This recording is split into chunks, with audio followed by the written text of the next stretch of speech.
All right, my friends. We just pressed the Let's Go Live button. It's a beautiful Wednesday. We're early on the morning, and that's good because we got some serious business to attend to, and we're glad that you're here joining us. Hopefully your week is unfolding very nicely. It's Wednesday. Hopefully it's cresting, peaking, and it's all downhill from here because you've accomplished all the things you need to, and you're just rounding things out for the rest of the week. Are the tubes connected? Hopefully they are. Over on the locals, over on the Rumble. Hopefully things are kicking over. Looks like they are on my end. That's tremendous news. That means we can go ahead and get started. So let's do it, shall we? Hello, my friends, and welcome back to yet another episode of Watching the Watchers Live, the show that spotlights misconduct involving police, prosecutors, and politicians. My name is Robert Gouveia. I am a criminal defense attorney, and today we're talking about some corrupt individuals who signed a letter, who conducted a fake committee, and who censored the hell out of all of us in 2020 and in the aftermath. And they're going to be able to do it again because the Supreme Court dropped a big, disgusting fanny on our laps this morning in the case of Murthy versus Missouri, 6-3 opinion. Alito, Gorsuch, and Thomas all dissenting, but the majority of the court finding that there was no standing to challenge the greatest censorship operation in American history, which was conducted by the FBI, by the DOJ, many in collusion with the social media companies, and the Biden people, not the administration yet, but the people who were anti-Trump, the deep state, all wanted us to not have information, wanted the American public to be dumbed down and vote according to their wishes. And I guess that happened, allegedly, and Joe Biden is now the president. So Supreme Court, not happy with them today, and we'll go through the opinion. We'll see what the summation has for us, and then we'll jump into the dissent because Alito was not happy about this at all, nor should he be. 6-3 decision. We got some reaction from Attorney General Andrew Bailey, who had a bunch of filings in this case, and we'll see what his reaction is. Vivek was talking about some of this morning, and our friend Jonathan Turley was reacting over on Fox News. So all of that in our SCOTUS segment.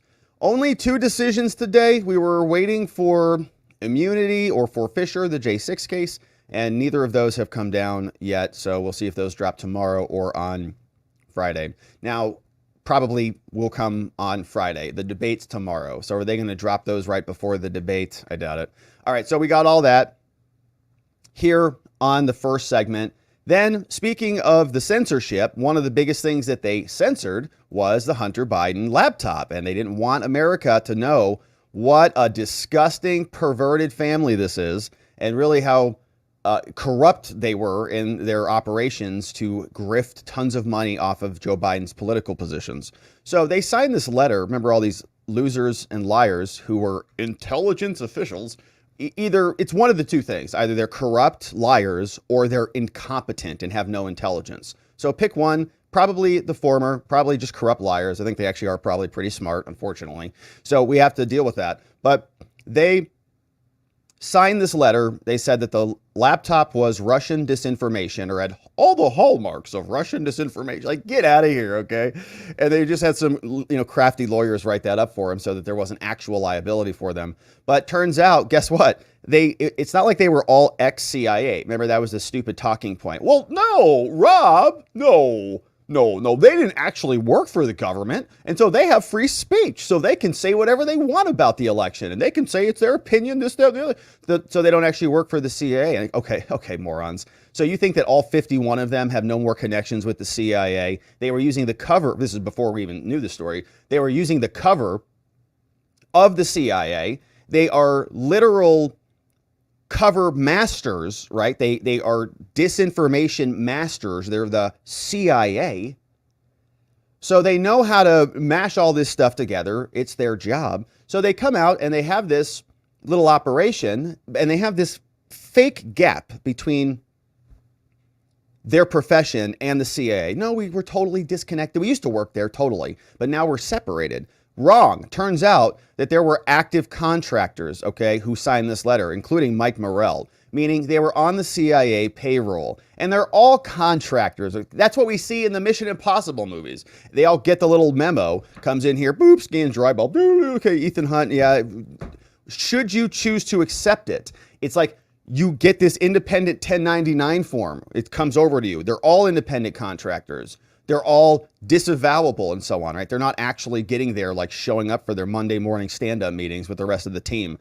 So they're active contractors. They were actively working for the CIA on active contracts, and they actively rigged the election. Thanks, CIA. Now we know. So this came out from a report from Congress, and we'll go through it. We have the report from the New York Post of these liars, and then we'll see what the actual report looks like.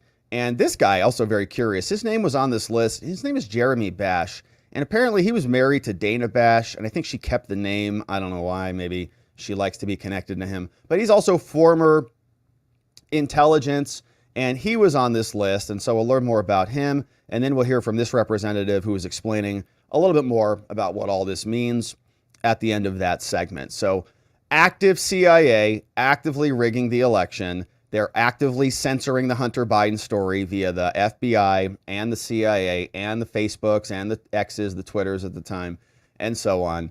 And so it's all part of the government operation to keep us not governing ourselves, essentially. And then in our final segment, what is going on in my mind map here today?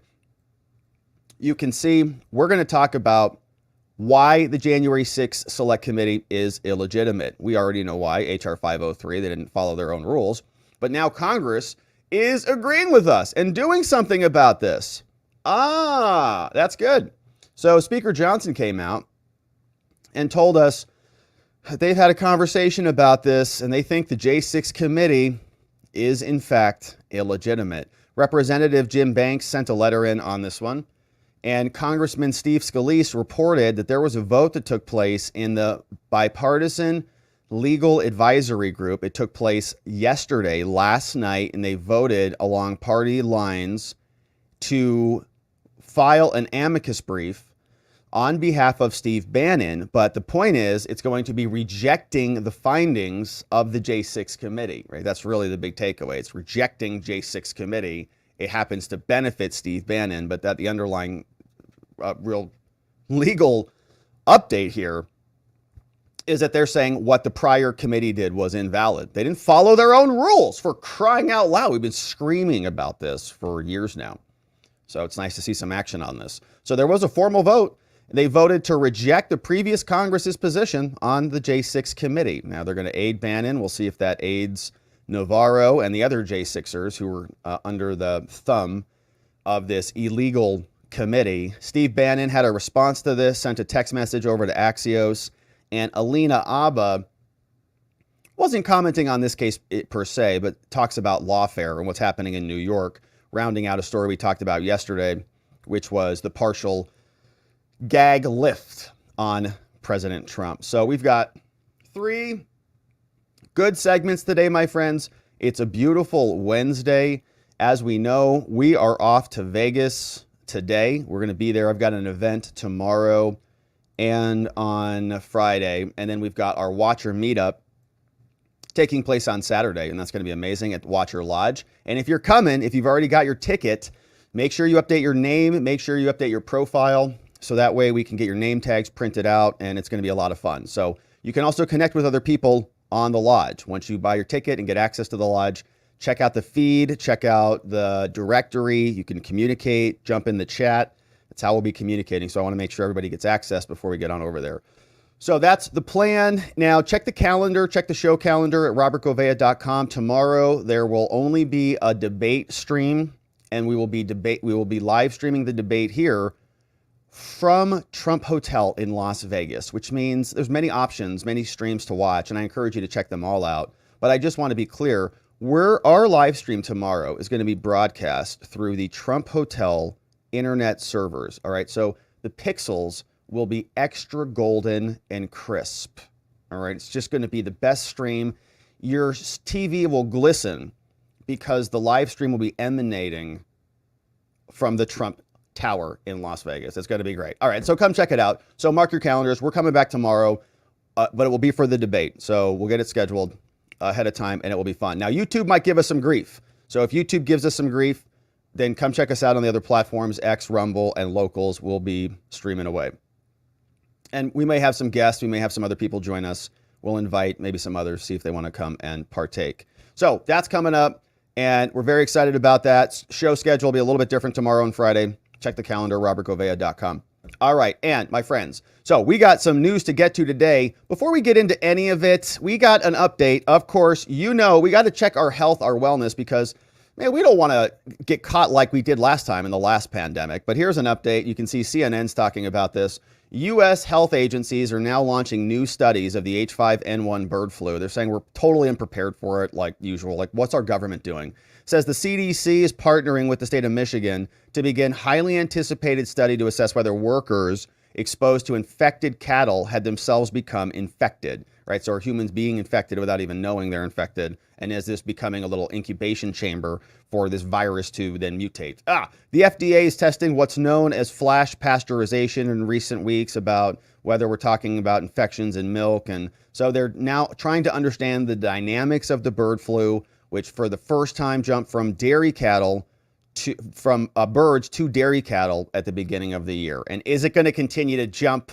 We don't know. That's why we've got to get prepared, my friends. One way we can do that is with our friends over at the Wellness Company, because they have a prescription contagion emergency kit that looks just like this, and it's amazing. And I'm going to tell you about it right now so that you can grab yours. It's the only kit of its kind, has a bunch of stuff in there. You open it up, you're going to see different medications for things like the bird flu, COVID, other respiratory illnesses, whatever pops up. You'll have some ivermectin, hydroxychloroquine, Z-Pak in there, Tamiflu, budesonide, nebulizers, all sorts of good stuff. Emergency meds on hand with a guidebook so you know how to use it. It's backed by research from guys like Dr. Peter McCullough. You know who he is. And it is a kit that every American should have at least one of in their home. Ordering yours takes less than 2 minutes.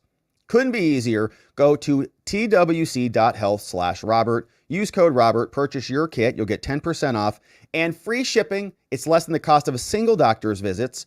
And you can get yours. twc.health/Robert. Use code Robert at checkout. Kits are only available in the USA, and you can grab yours today. Don't forget to use code Robert at checkout, and the links are in the description below. Let's get prepared so we're not caught like we were last time. And thanks for supporting our friends at the Wellness Company. Okay, so now we've got a big stinky Tish Fanny on our laps here, courtesy of the Supreme Court. And so let's get into it, because it's election season. Rigged again is the question. Sounds like the Supreme Court is going to allow the Biden administration to basically do what they did before, allow them to censor any information on the internet that they don't like in the name of national security. This case we've talked about here. It's the Murthy versus Missouri case. We have a 6-3 decision here. Alito, Gorsuch, and Thomas are dissenting, and Alito's dissent hits it absolutely correctly. He says this was the greatest organized censorship operation that we've seen in modern American history. And this court is just looking the other way on this, kicking it out, saying there's no standing here, and allowing the status quo to continue. And we're going right into the election. And so what are they going to censor us about? What are they going to say? Well, that's dangerous. That's misinformation. FBI can collude and put their big fat boot on the necks of all the different social media companies out there and everyone else. So we can't wait for that. We'll see what it looks like. But we've got a decision. Andrew Bailey responds, and we've got some reaction from Vivek and Jonathan Turley. But here is what SCOTUS tells us. We'll hit the head note, the highlights, and then we will jump into the dissent from Judge Alito. So here is the decision from the Supreme Court of the United States, a big, disgusting case that drops in the case of Murthy versus Missouri from the Supreme Court on appeal from the Fifth Circuit. Here's what the court writes. Under their long-standing content moderation policies, so their censorship provisions, They tell us social media platforms have taken a range of actions to suppress certain categories of speech, including speech that they deem to be false or misleading. Now, in 2020, with the outbreak of the vid, the platforms announced that they would enforce these policies against users who post false or misleading content about the pandemic. False. Funny. The platforms also applied misinformation policies during the 2020 election season. Yeah, isn't that curious? So it went from science, medical information to now political information. Now, during that period, various officials regularly spoke with the platforms about the vid and election-related misinfo. For example, White House officials publicly and privately called on the platforms to do more. How dare you allow people to question the vaccine? How dare you? We tell you what the science is. Just take it and eat it. Surgeon General Vivek Murthy issued a health advisory that encouraged the platforms to stop COVID misinfo from taking hold. Isn't it sick that we lived through this? We don't want we've been proven right. Okay. A lot of the stuff we got censored for on YouTube.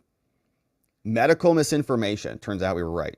The Center for Disease and Prevention alerted the platforms to COVID-19 misinformation trends, and they flagged example posts, right? So all the little censors at the CDC were sitting there. Oh no, Rob has said something bad. And then they censor us. Then the FBI and the cybersecurity and CISA, they communicated with the platforms about election-related misinformation, right? Then we got hit on that too. In advance of and after J6 of the 2020 presidential election and the 2022 midterms. So the FBI and CISA were censoring political information in America. And this is in a Supreme Court opinion. Now, respondents are 2 states and 5 individual social media users who sued dozens of executive agency officials, saying that their speech was censored because the government pressured the platforms to do so. Now, following extensive discovery, the district court issued a preliminary injunction, which was the right decision. Stop censoring Americans. Fifth Circuit affirmed. Now, the court held that both the state and the plaintiffs had Article 3 standing. Okay, so in other words, the states were injured and the plaintiffs were injured, and so they could seek relief against the government. Now, on the merits, the court held that the government entities, so the lower level courts, were coercing or significantly encouraging the platforms to do this censorship. And what that did was transform those decisions into state actions. So you can say the government can't act on the people, right? If we have a situation where the government is trying to act on the people to silence their speech, this is a suppression of speech, that's a big no-no. But if the government acts on a third party, and this third party then does the censoring, well, then that's just A-okay. All right, that's cool. This is not cool. No, you can't do that, but you can do this. And so all you have to do is just put lipstick on the pig, and then suddenly you don't have a pig anymore. Isn't that fun? So here, now the court then, that's going to be the current decision, but the lower level courts said that this top level was, or basically this was inappropriate. You cannot do this. That's what was happening. Now the Supreme Court is going to reverse this, so that will go away. Now the court then modified the injunction to state that the government shall not coerce or significantly encourage social media companies to suppress protected speech. And we remember the White House was, I think, F-bombing the social media companies. Don't you effing tell us what to do, effing this and effing that, screaming at everybody from the White House. And I honestly, if you are a social media company, if you're a private company, or a public company, you get you're not a government entity. You really, as big as you are, you're really a little subordinate to the federal government. Now, when you get to a certain size and scope, you may disagree with that, but the U.S. government is monstrous and their power is ridiculous. It's insane. So you would expect them to buckle.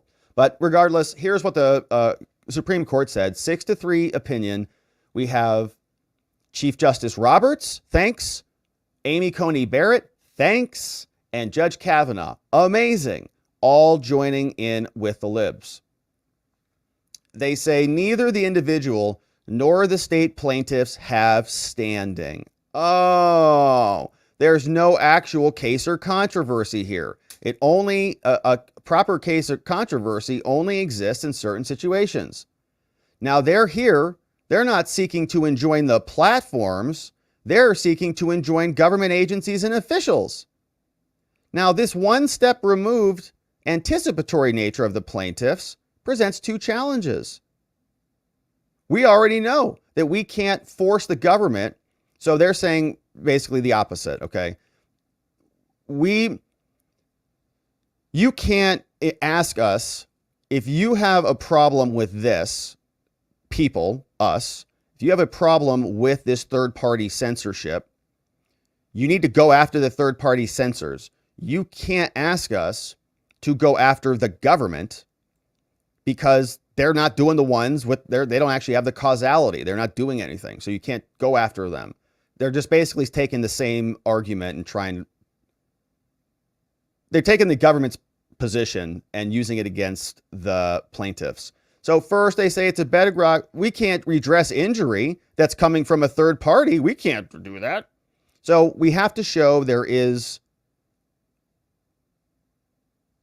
some greater connection. And so we've now demonstrated, is there traceability, right? And basically just diagram that out. So can you trace the actual harm to the people through the third party back to the government? So back through Facebook, through X, whatever, to the government. Can you connect all of the harms? Very specifically, it's called traceability. Because the plaintiffs are only looking forward, we can only look at the past for their predictive value. And so now we don't see specific causation that the government defendants played a role in at least some of the moderation choices. So you can't, in other words, the government's not responsible for all the moderations, and they haven't been clear about what specific moderations led to the actual harm. And they also fail to link the restrictions and pass social media restrictions with communications with the platforms. So for example, they take only posts from Facebook against a Louisiana state representative about COVID, but they never say when Facebook took action against that post. And so they're basically saying you're missing details, right? There's no causal link here. We need more details to show that there was traceability, to show that the harm that the people are claiming actually did connect the dots like a sequence of dominoes all the way back into the government. Plaintiff Jim Hoft, Gateway pundit, who runs a news website, experienced election-related restrictions on various platforms. He says the FBI's role in the platform's adoption of their hack policies led to this, but his declaration reveals that Twitter took action according to its own rules, and so it wasn't the government at all. So there's some actions that the entities took that they took on their own that's not attributable to the government. And so because there is some of that, the traceability, the connection, the causality between their actions is not strong enough, and therefore they don't have standing. So they have therefore failed to establish an injury that is sufficiently concrete and particularized, and it comes through a third party, and they haven't shown how it goes back to the original government. So that's sufficient. So they say, well, you can't bring your claim. You don't have standing. So the government goes right back to the status quo. So all of the original censorship that happened can continue on. Now we're going to fast forward all the way down to Alito's dissent, and we're going to see what he says and hit some of the highlights of this dissent. Apologize for the scrolling till we get here. Here it is. Judge Alito dissenting in the case of Murthy versus Missouri at the Supreme Court of the United States. The court just authorized the government to continue their censorship operations, putting pressure on the social media companies to censor medical misinformation, political misinformation, and who knows whatever else they want to do is now allowed moving forward because no one has a right to challenge them. States sued, couldn't do it. The individuals sued who were actually harmed by the social media companies couldn't do it. And so we now have 3 judges who actually care about free speech in America, which is largely dead. Alito, Thomas, and Gorsuch all dissenting from this terrible decision They say, all right, let's get into it. This case involves what the lower court termed a far-reaching and widespread censorship campaign. And it was conducted by high-ranking federal officials against Americans who expressed certain disfavored views about COVID on social media. Now, victims of this campaign, perceived by the lower courts, brought this action to stop the government from doing it again. States were victims. They were public health officials who were hampered. Distinguished professors at Stanford and Harvard and many other places, all they wanted to do was speak out on a question of the utmost public importance to engage in dialogue. It's the whole reason we have free speech, so that people can come to their own conclusions, so that we don't have to just take the government's word for it, because the government's usually wrong. Now, to protect their right to do so, the district court issued a preliminary injunction, and the Court of Appeals found ample evidence to support injunctive relief, saying, oh my gosh, this whole thing is ridiculous. This is censorship. Both the lower level court and the Court of Appeals agreed. And then the Supreme Court just said, oops, let's kick this out on a technicality. If the lower court's assessment, says Alito in dissent, of the voluminous record is correct, as we think they are, this is one of the most important free speech cases to reach this court in years. Freedom of speech serves many valuable purposes, but its most important role is protection of speech that is essential to democratic self-government, which they do not want. Okay, the Democrats say that they care about democracy, but they do not. They want managed, controlled democracy, where people just vote for their party. That's all. If you eliminate free speech, you eliminate the oil that lubricates the gears of society, and it stops functioning. Speech that advances humanity's store of knowledge, thought, expression, science, medicine, history, social sciences, philosophy, pretty important. Now, the speech at issue here falls squarely into those categories. It concerns the vid, which has killed more than 1 million Americans. Terrible job from our government in managing that. Some of the worst outcomes in the world, if not the worst. Great job. Our country's response remains a matter of enormous medical, social, political, geopolitical, and economic importance. And our dedication to a free marketplace of ideas, which is now dead, that dissenting views is being allowed. Now, I assume that a fair portion of what social media users had to say was of little lasting value. Sure. Yeah, mostly the people who were saying, put your mask on. Idiots. Some was undoubtedly untrue or misleading. Yeah, like when Fauci changed his tune like 5 times. Was undoubtedly untrue or misleading. And some may have been downright dangerous. But we now know that valuable speech was also suppressed. This is what inevitably happens when entry to the marketplace of ideas is restricted. We all lose. Everyone loses, except the people who are restricting the speech, because they're restricting it with an ends in mind. In this case, it was control of the country.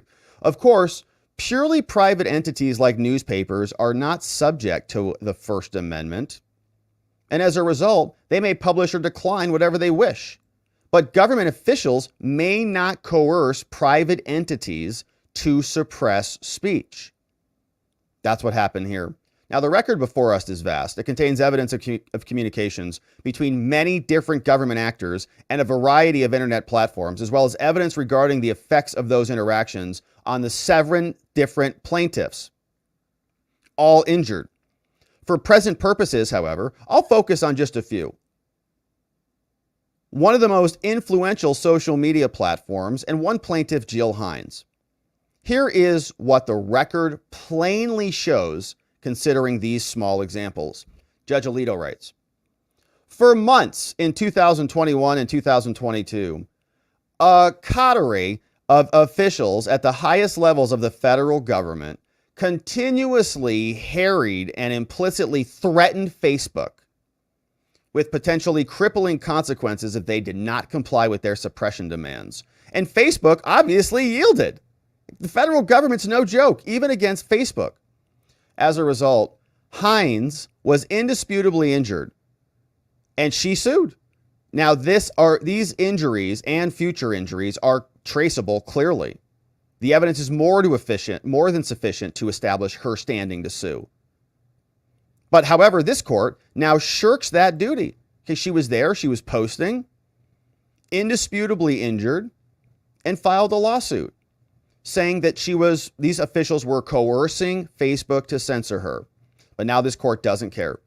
That's regrettable. What the officials did in this case was more subtle than the ham-handed censorship that we've already found to be unconstitutional. In other cases, we've said this is illegal.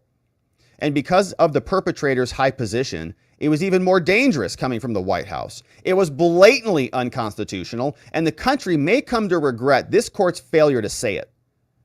Officials who read today's decision in conjunction with this other case called Vulo will get the message.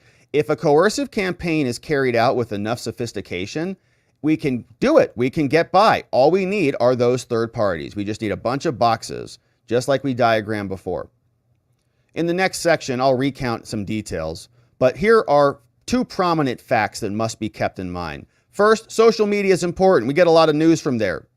And second, internet platforms, although rich, are more vulnerable to government pressure.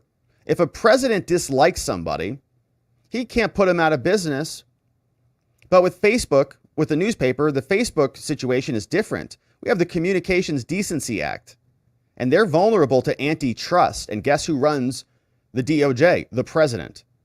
And Zuckerberg has already described this. He said antitrust lawsuits are literally existential threats to his company, which is Zuckerberg saying that. That's absolutely true. Federal government, they may feel incompetent, but they can do basically whatever they want, and they do. And because their substantial overseas operations may be subject to even tougher restrictions, it may get worse. So they are subject to this censorship. And so when they came and they put pressure on them, they obliged. Now, the judge continues. He says, I want to share with you about the White House-led campaign to coerce Facebook. The email started like this. Someone from the White House sends this one over. Can you also give us a sense of misinformation that might be falling outside of your removal policies? And when the White House didn't get results they wanted, they became demanding. And sometimes those statements were paired with explicit references to consequences. Here's an exchange that took place March 2021 when the Washington Post reported that Facebook was conducting a study on the vid. The study noted that the rules of this content were allowed to circulate. Rob Flaherty, the White House director of digital strategy, promptly emailed Facebook about the report. Rob sent this one over. He said, hey, you guys are hiding the ball on this. He says the White House is gravely concerned that Facebook is one of the top drivers of vaccine hesitancy, and Flaherty wants everybody to get jabbed. In his words, we want to know that you're trying. We want to know how we can help. And we want to know that you're not playing a shell game with us. And we ask you what is going on. Rob Flaherty, bad attitude. Andy Slavitt over at the White House also did the same thing. He said that our interactions with Facebook are not straightforward. You better tell us the truth. You work for us. Says Facebook, we don't believe that you're actually trying to solve the problem. Facebook responded apologetically. We're sorry. We have work to gain your trust. We obviously have work to do to gain your trust, they said, kowtowing to the government like little slaves. Please don't sue us. Facebook promised to share additional data. Don't hurt us. No. In April, Flaherty again demanded information on this, on actions and changes. We're trying to ensure you, Mark Zuckerberg and Facebook, that you're not making our country's vaccine hesitancy problem worse. He likened COVID to misinformation that led to the J6 attack on the Capitol. And our whole channel got demonetized after J6, the whole channel. And that was for some reason. They said medical misinformation. And let me see if something's...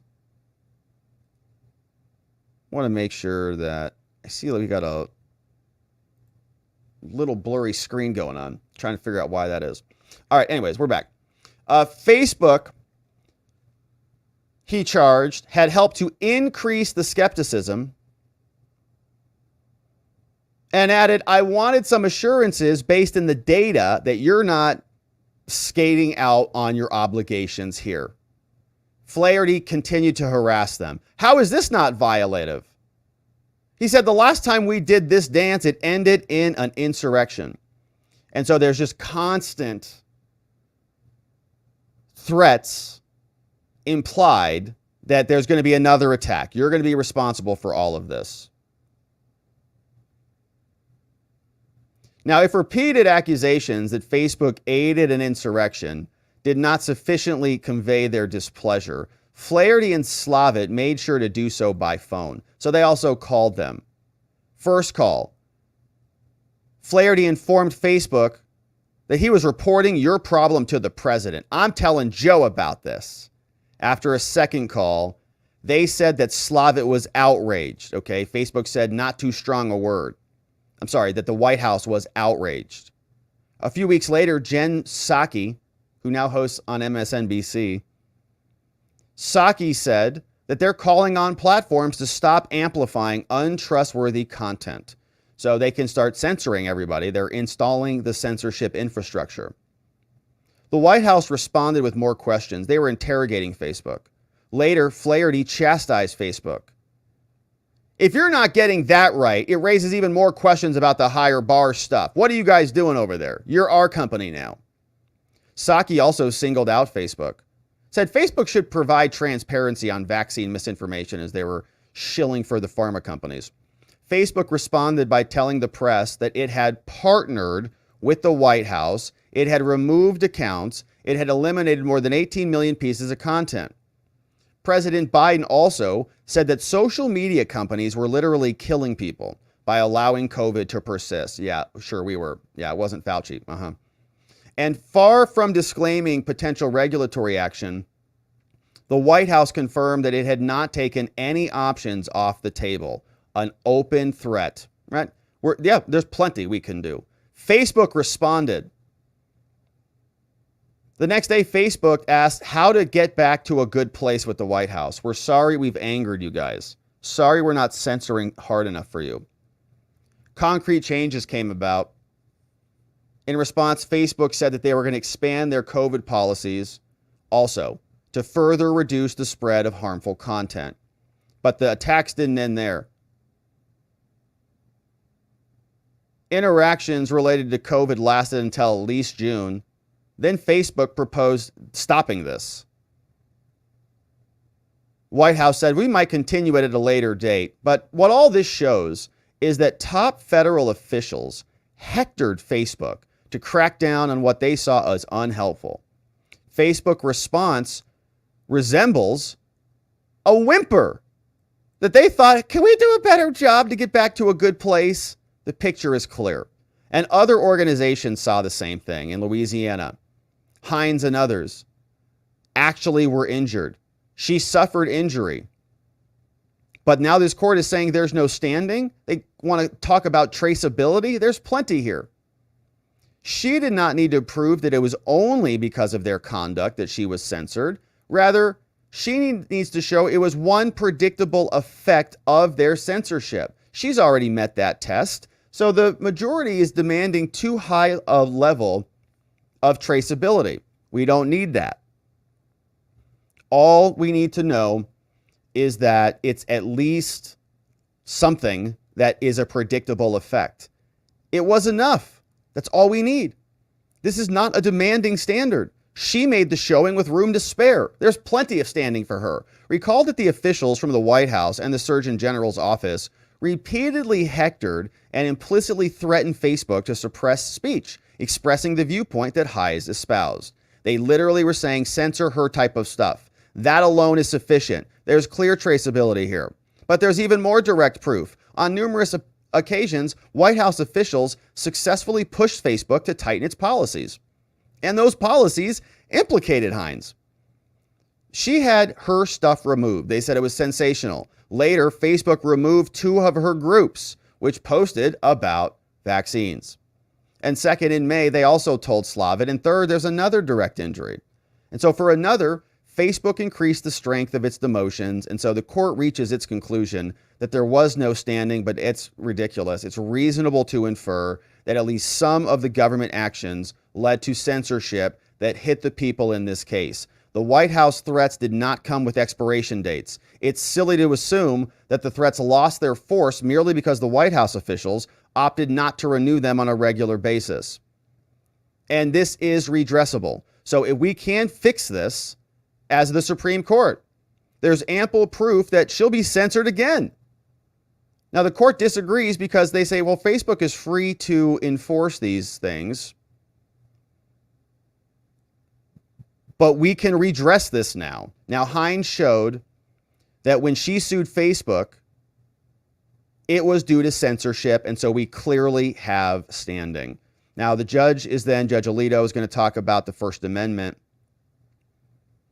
and says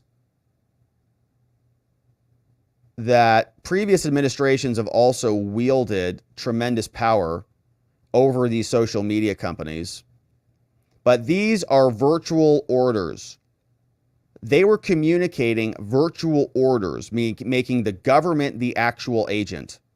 It's not Facebook doing the censoring. It's the government doing the censoring. The Facebook is just the tool. To take a few examples, after Flaherty read an article about content causing vaccine hesitancy, he demanded to know that Facebook was trying to combat the issue. Don't play a shell game with us. Then he requested assurances based in data the next month. So do it and then show me that you did it. I want proof. Go do your homework and then bring it to me to show you've done it. That's control. A week after that, he questioned Facebook about removal versus demoting. Okay, well, give me some clarity. What'd you do on this? Various comments from the pressure campaign also came out. Psaki saying, we engage with Facebook regularly. These were thinly veiled threats. There were legal consequences. Zuckerberg acknowledged an antitrust lawsuit could be the end of his company. Finally, in July, the White House asserted the platforms should be held accountable if they don't oblige. The totality of this shows they were in control. Now, they try to spin this as being fairly benign. Oh, no. We were just asking the platforms for information. That's all. Not a big deal. That's not true as to what happened. They did not simply ask Facebook for information. They browbeat the platform for months. They made it clear that if they did not do more to combat what they saw as misinfo, it might be called into account for its shortcomings. Maybe we'll just turn the DOJ on you with a new antitrust. And as far as supposedly fleeting nature of these things, no, they were not fleeting. They were continual. There were many consequences, even if the emails weren't sent every single day. The government also defends these actions, saying it's our duty. The president has a duty to get out there and fight for these issues. Well, that's not what the term bully pulpit means. Remember, President Teddy Roosevelt created the term bully pulpit to denote a president's excellent position to persuade the public. But these people were not persuading the public at all, not using the bully pulpit at all. They were, in fact, emailing people undercover. They were telephoning Facebook. They weren't speaking to the public about this. They were engaged in a covert scheme of censorship that had only come to light after discovery resulted in all of this coming to fruition. If these communications are the bully pulpit, that's not true at all. In any event, the government is hard-pressed to provide any example of a use of the bully pulpit to censor people and threaten them. Reagan lauded the media for tough reporting on drugs at an event, but he never threatened the media. Theodore Roosevelt lambasted. He slammed muckraking journalists. He said they're one of the most potent forces for evil for not speaking the truth. He encouraged journalists, just tell the truth. But his government didn't threaten them. And it's unclear what he could have done. George Bush even denounced pornography as debilitating for communities, which it is, and marriages and families and children in a presidential proclamation, but he never threatened to take any action against the pornographers that was not obscene within the meaning of our precedents.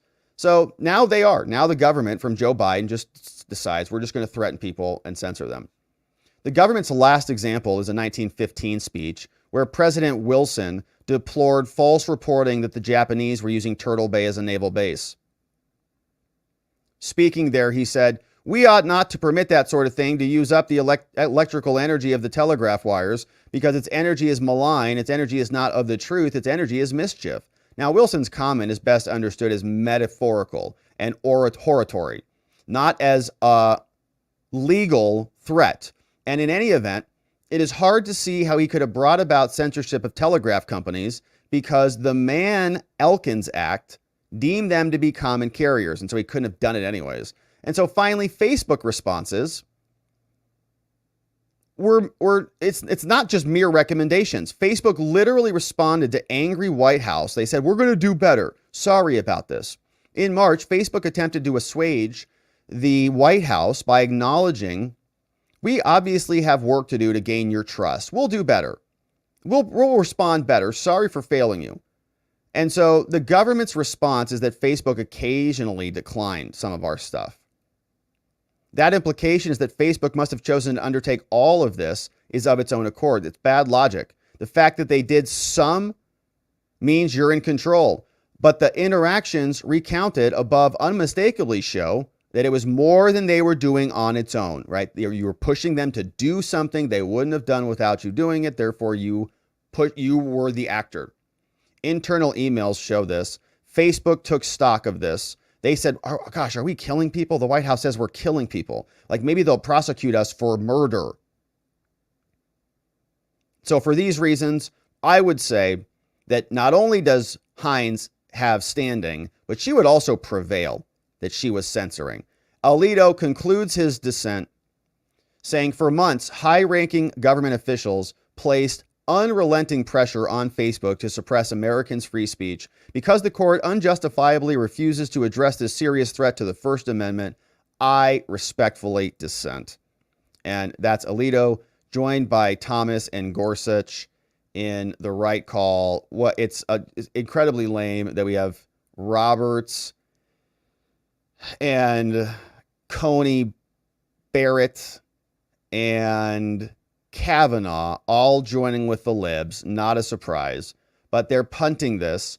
And what this means practically for us is that there is no injunction. There is no limiting of what the Biden administration was doing. They can continue to do this. They can have their little whiners like Rob Flaherty.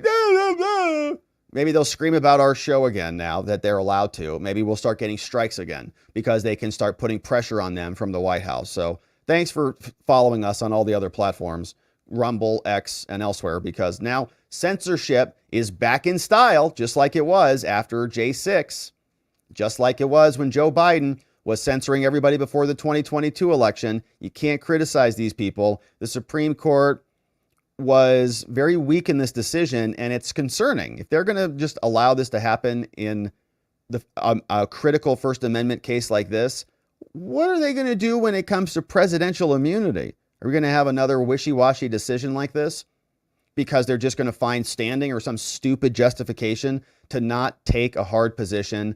They're enabling the censorship of Americans through the federal government, and the Supreme Court is just standing by. So Andrew Bailey responded on this, and let me dig that out because evidently I didn't link to it this morning.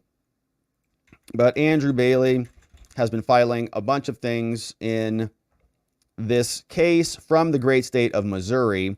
He wrote this. He says, "My office filed suit against dozens of officials in the federal government to stop the biggest violation of the First Amendment in our nation's history.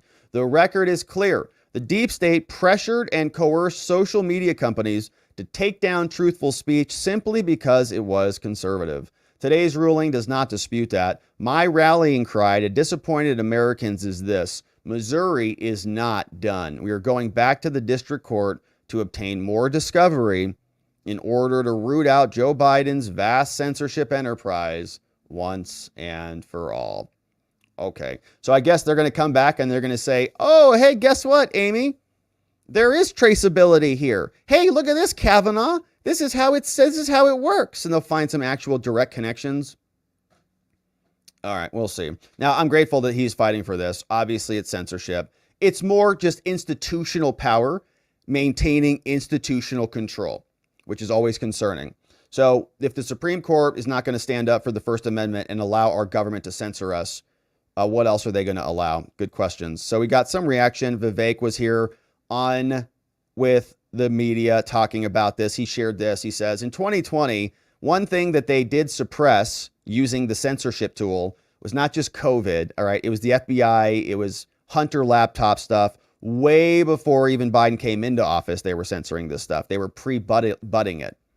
In 2020, the Hunter Biden laptop story was suppressed on the eve of the election, says Vivek, which may have changed the outcome. Yeah, a lot of this would have changed the outcome of 2022 if we could talk about stuff, 2020 if we could talk about stuff.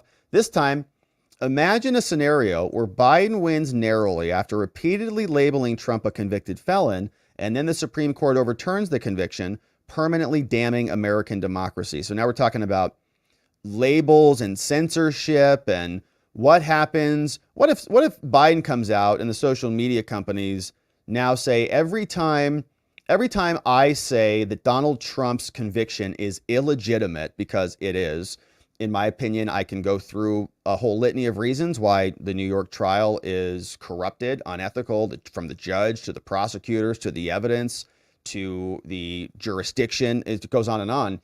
But what if I say Trump's verdict is illegitimate, as I'm saying right now? Here, I'll say it right now. Trump's verdict is illegitimate. I wonder if YouTube or some other entities, maybe on Facebook, which we're also streaming, I wonder if they'll say something like, this is disinformation, and put a little label on there. Say, this is disinformation because a jury found Trump to be convicted in the state of New York, and this is the law, and you can't question this. So are they going to start labeling these videos? Or worse, would they just remove that video? Because I'm spreading harmful misinformation that's undermining the administration of the rule of law in America. You could see that. This guy's a lawyer. This guy's got a law degree. He's licensed in states, and he's out there saying it's illegitimate. That's not a fair and safe opinion.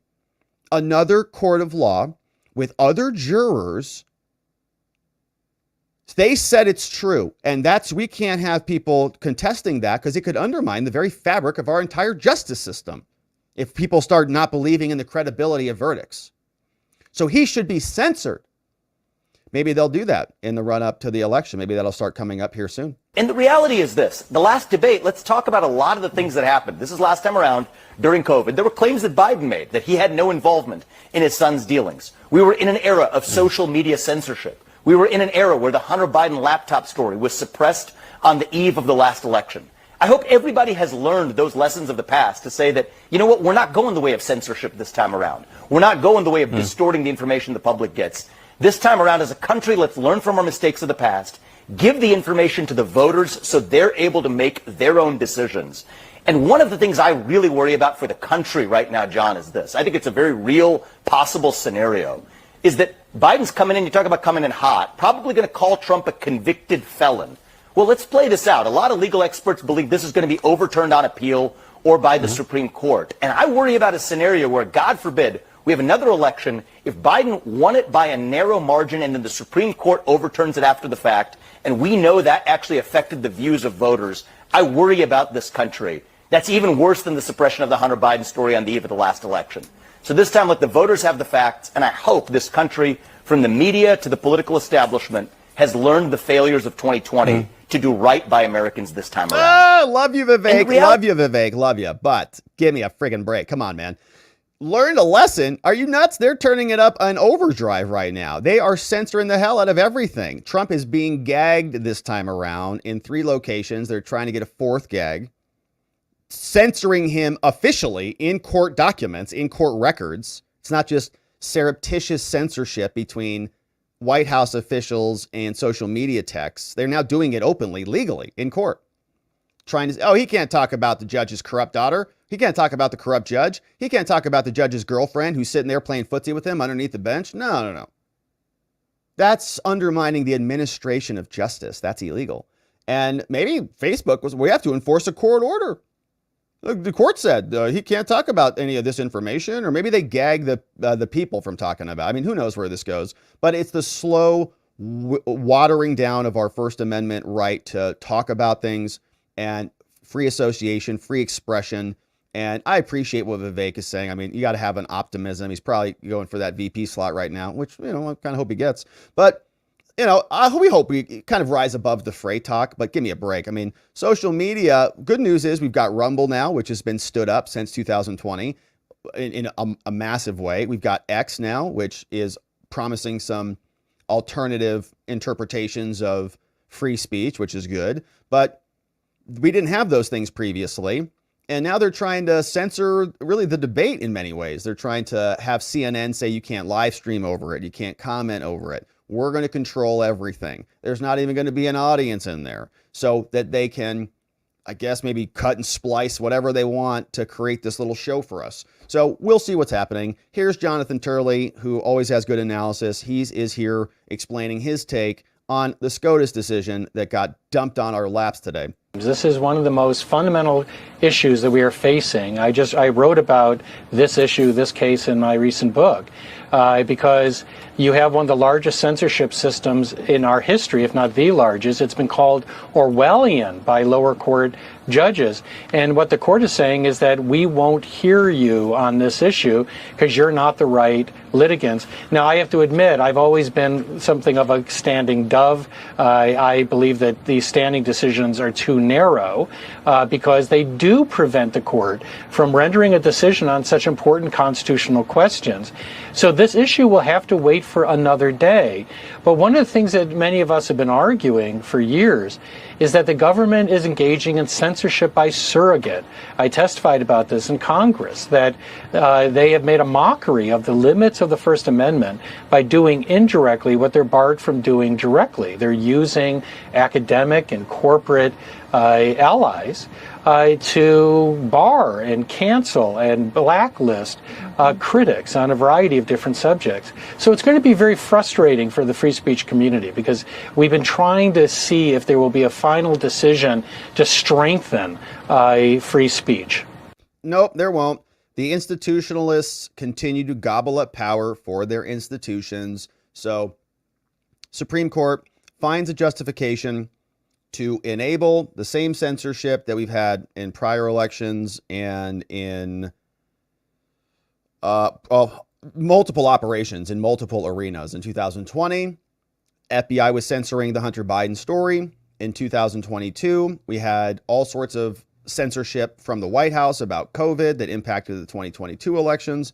And so they're going to do it again in 2024. We were hopeful that people like Andrew Bailey would be able to wake some of the justices up on the Supreme Court to stop this great attack on our free speech, but they have not. So until something changes, until Trump gets in there, until we maybe get to appoint another Supreme Court judge, but I don't know who that's going to be, this is going to enable the status quo to continue to happen, which is why we're grateful that you're here and joining us. We really appreciate you following us on all of the alternative platforms. Wherever it is you're watching this, thanks for just opening up another tab, following us in one other spot, because I think a lot of this censorship was on hiatus pending all of this litigation. Okay, while this was on pause, they kind of were on their best behavior. But now that the Supreme Court has basically authorized them to continue to do it, I'm sure they'll ramp it back up again right as the election emerges around the corner. So we're going to be here. We're a lot more anti-fragile than we were the last time this happened. So we're on Rumble, X, and on Locals. We'd love to have you follow us over there. We'll also be, of course, here, wherever it is you're watching us on the next one. And we'd love it if you invited someone that you knew or loved to come and join us as we continue our coverage, continuing to monitor what the Supreme Court is doing and how their decisions impact the 2024 election. We've got a great video coming up next. We'd love for you to stick around and join us on this one, because now we're talking about the people who actually did some of the censoring and the rigging. It's the 51 intelligence so-called officials who signed the letter. Some of them were active CIA contractors. And so that's coming up next in this video. We'll look forward to seeing you over there and back here on the next one. All right, my friends. Now we're here. We're live. We're carrying on. And we've got a great report to read through here. So let's get to it.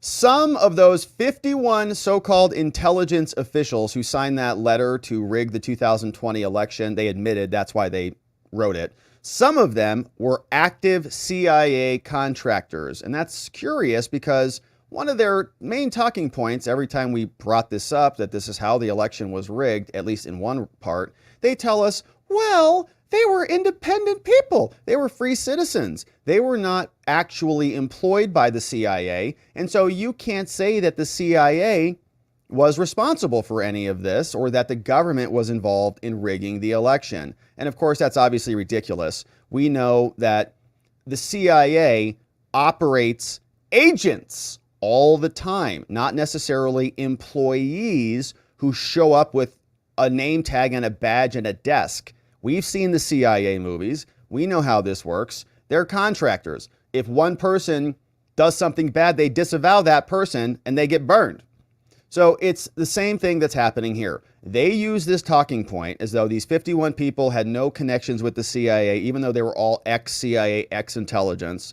Now we know that some of those co-signers were actually CIA contractors. And so the New York Post gives us some of the background on it. We're going to look at the actual report coming up because Congress put together a very nice brief, and we're going to go through it. But here, some background from Washington. Some of the spies who lie were active CIA contractors, a fact that was uneasily noted inside the agency. Because they all told us, like, no, we're retired like college professors. We have no connection to the agency. Former CIA acting director who already told Congress that he literally, this is Michael Morrell, this guy right here, he literally says, I wrote it because I didn't like Trump. He said, I wanted to give Biden a talking point ahead of the debate against Trump. That guy was under contract with the CIA. No, he didn't work for the CIA, is what they told us. He was independent. No, he was being paid by the CIA. He had a contract with them.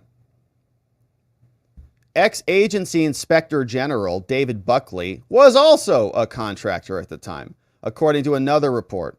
And records suggest that at least 2 other letter signers may have also had active contracts at the time. So they were working for the CIA. The terms of the contracts and the compensation were not immediately clear. Morrell flatly denied he was a contractor when contacted. Were you a contractor?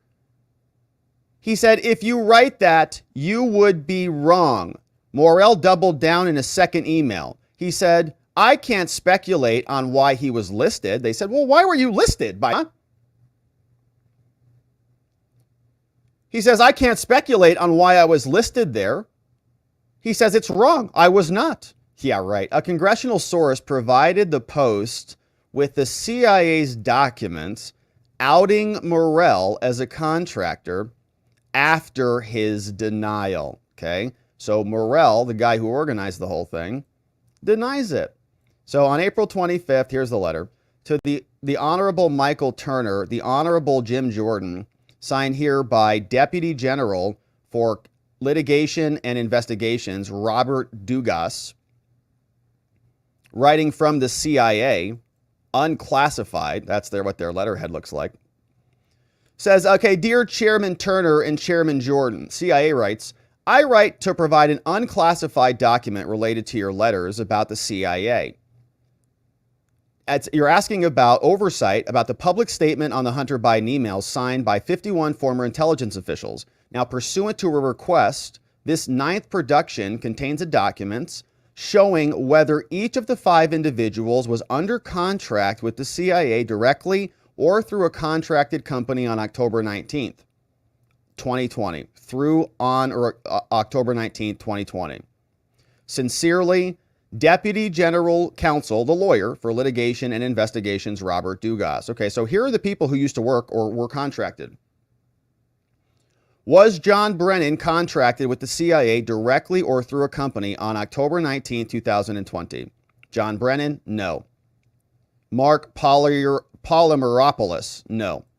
Nick Rasmussen, no. But Michael Morell, yes. Oh, Michael Morell. Oh, no. How come that's on this document? Michael, why is that right here? That's your name. And it says, yes, you have a contract with the CIA. Huh? That's very confusing. I don't know what it is.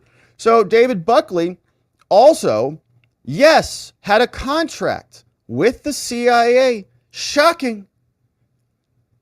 Because they told us that they didn't work for the CIA, but they have contracts, unclassified, signed by the CIA. Oh, that sucks for them, because that makes them even bigger liars, which we already knew they were liars. We already knew they worked for the CIA. That's why they signed the letter. And every single left liberal loser who says, well, they're just totally independent citizens who just had concern about the Russians is now blown out of the water. So we're going to read through this full report because this came out from the U.S.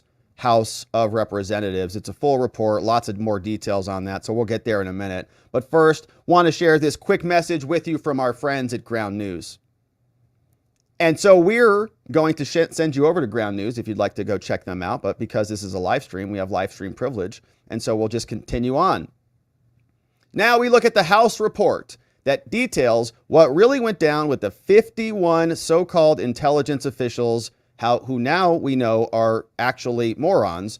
This is the report from Congress. The intelligence community, how CIA contractors colluded, and they're contractors, with the Biden campaign to mislead American voters. They rigged the election. The CIA and Joe Biden rigged it.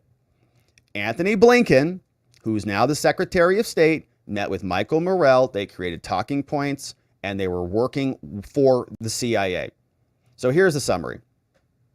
The Committee on the Judiciary, its selective subcommittee on the weaponization of the federal government, and the permanent select subcommittee have all revealed how 51 former idiots coordinated with the Biden campaign to discredit the Biden family influence peddling schemes.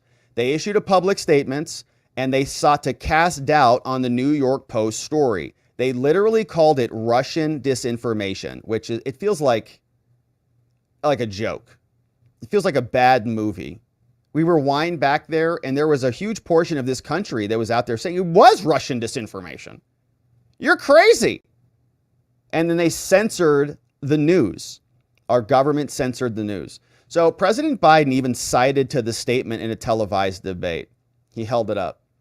Now, we now know that the former 51 intelligence officials weren't actually former. I mean, they were actually working. They were contracted there, so I'd get rid of that. I mean, some of them were actual still officials. Maybe not officially with the government, but they were contractors. So I don't know that they're former. Was a blatant political operation from the start. It originated with a call from a top Biden campaign official, Anthony Blinken, and that went to former Deputy CIA Director Michael Morell. Those two colluded, no charges for them.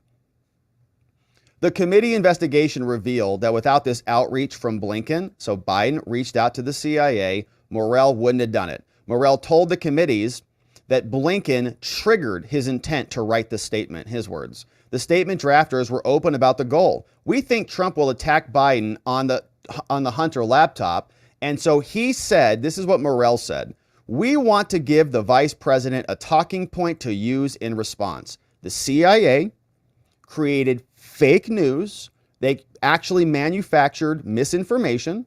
Michael Morell, a CIA contractor, used to direct the place, so it's about as close as you can get without being the actual director, created disinformation, blamed the Russians, which is freaking insane to blame another power for trying to interfere with your election, to say, wait, okay, so they're trying to elect Trump?